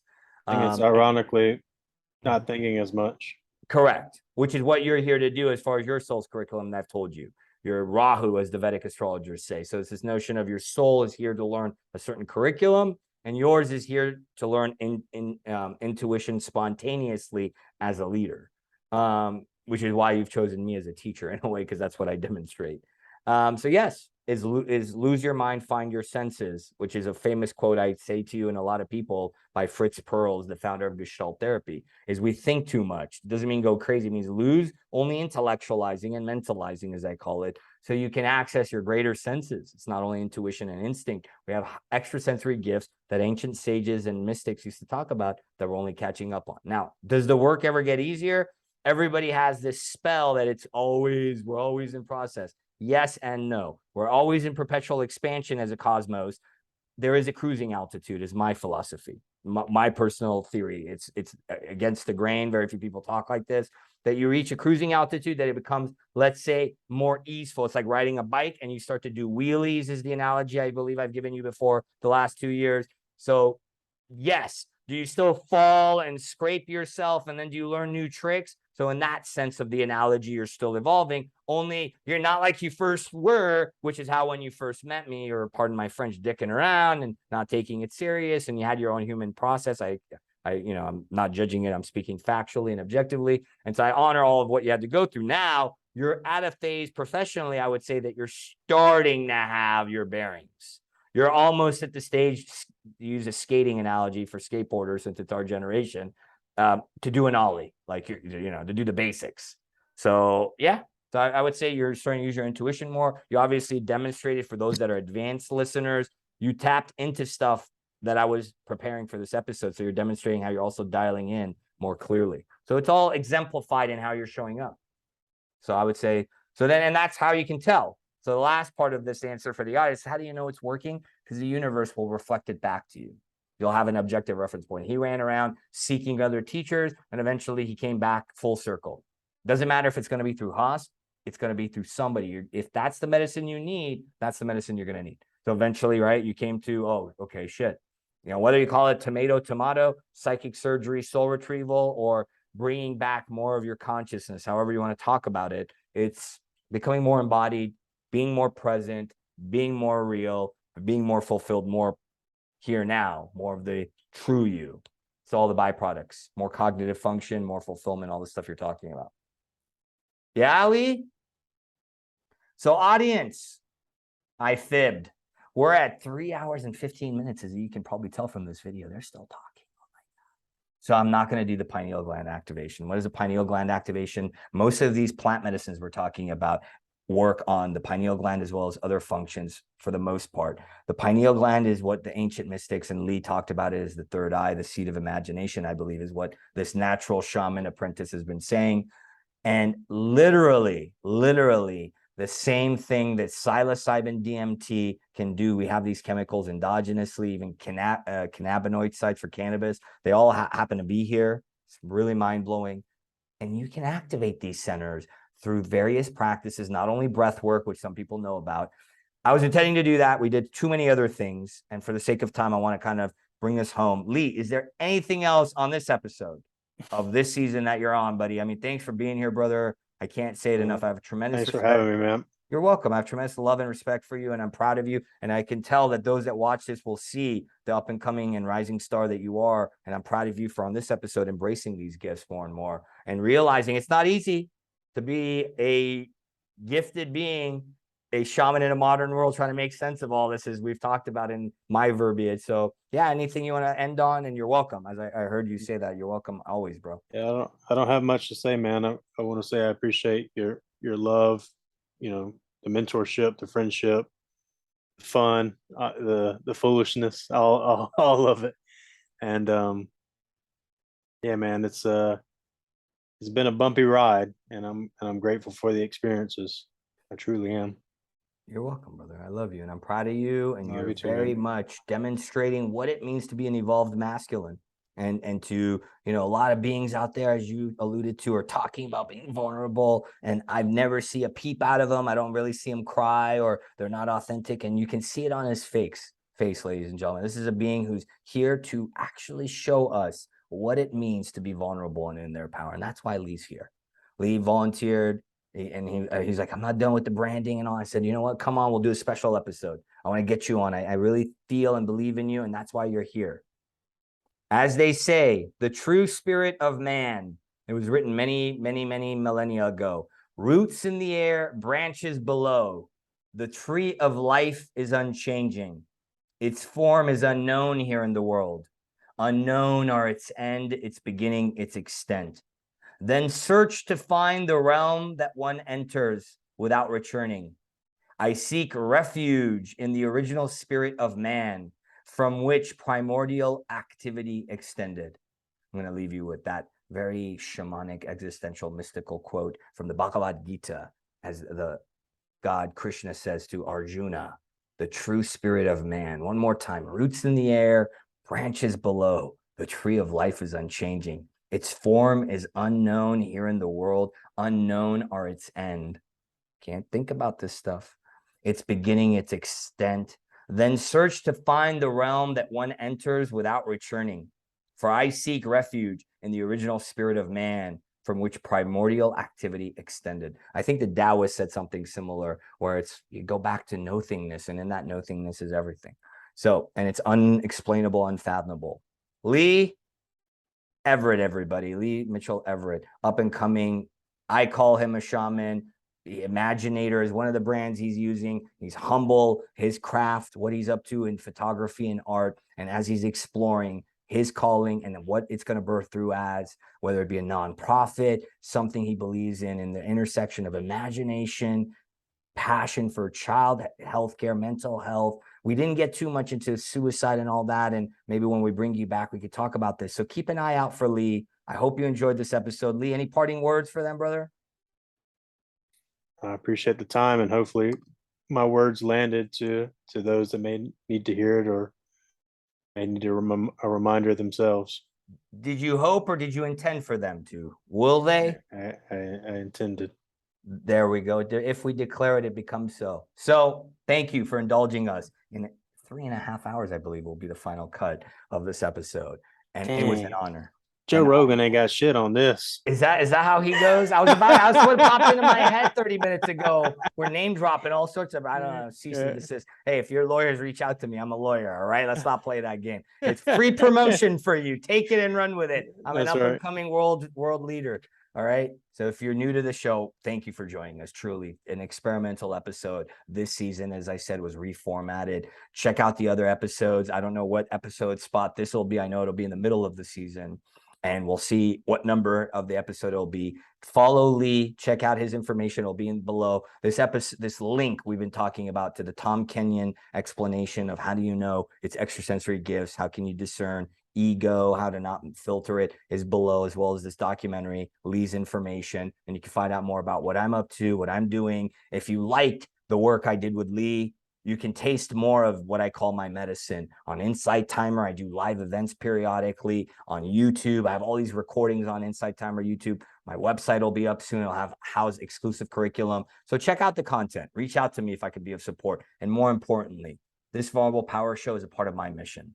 That's part of what I'm here to do, to inspire, empower, and encourage you world leaders, wherever you're at in your journey, whether you be stepping into mastery more and more like Lee, learning how to pop wheelies, to extend that analogy from further, or if you're only starting out on the healing journey like Lee was when he met me 2 years ago, or if you're advanced, and as you could tell, this episode, we covered a lot of advanced stuff as well, then know that you can do it, that you can take the next step, that it's possible to be even more of an expanded, fuller version of the leader you came to be here now during this very powerful time of ascending leadership.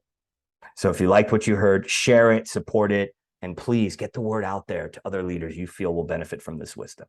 And make sure you tune in for the next episode of the Vulnerable Power Show. And until then, lots of love and blessings. As Lee said, may you have fun. May you know that your gifts matter and that there's nothing wrong with you. And it's time for you to bring them out more and more to, like I said, be the leader you came to be. Until next time, I'm Hasadegi. This was Lee Everette, and we hoped you liked our neo-shamanistic deep dive today.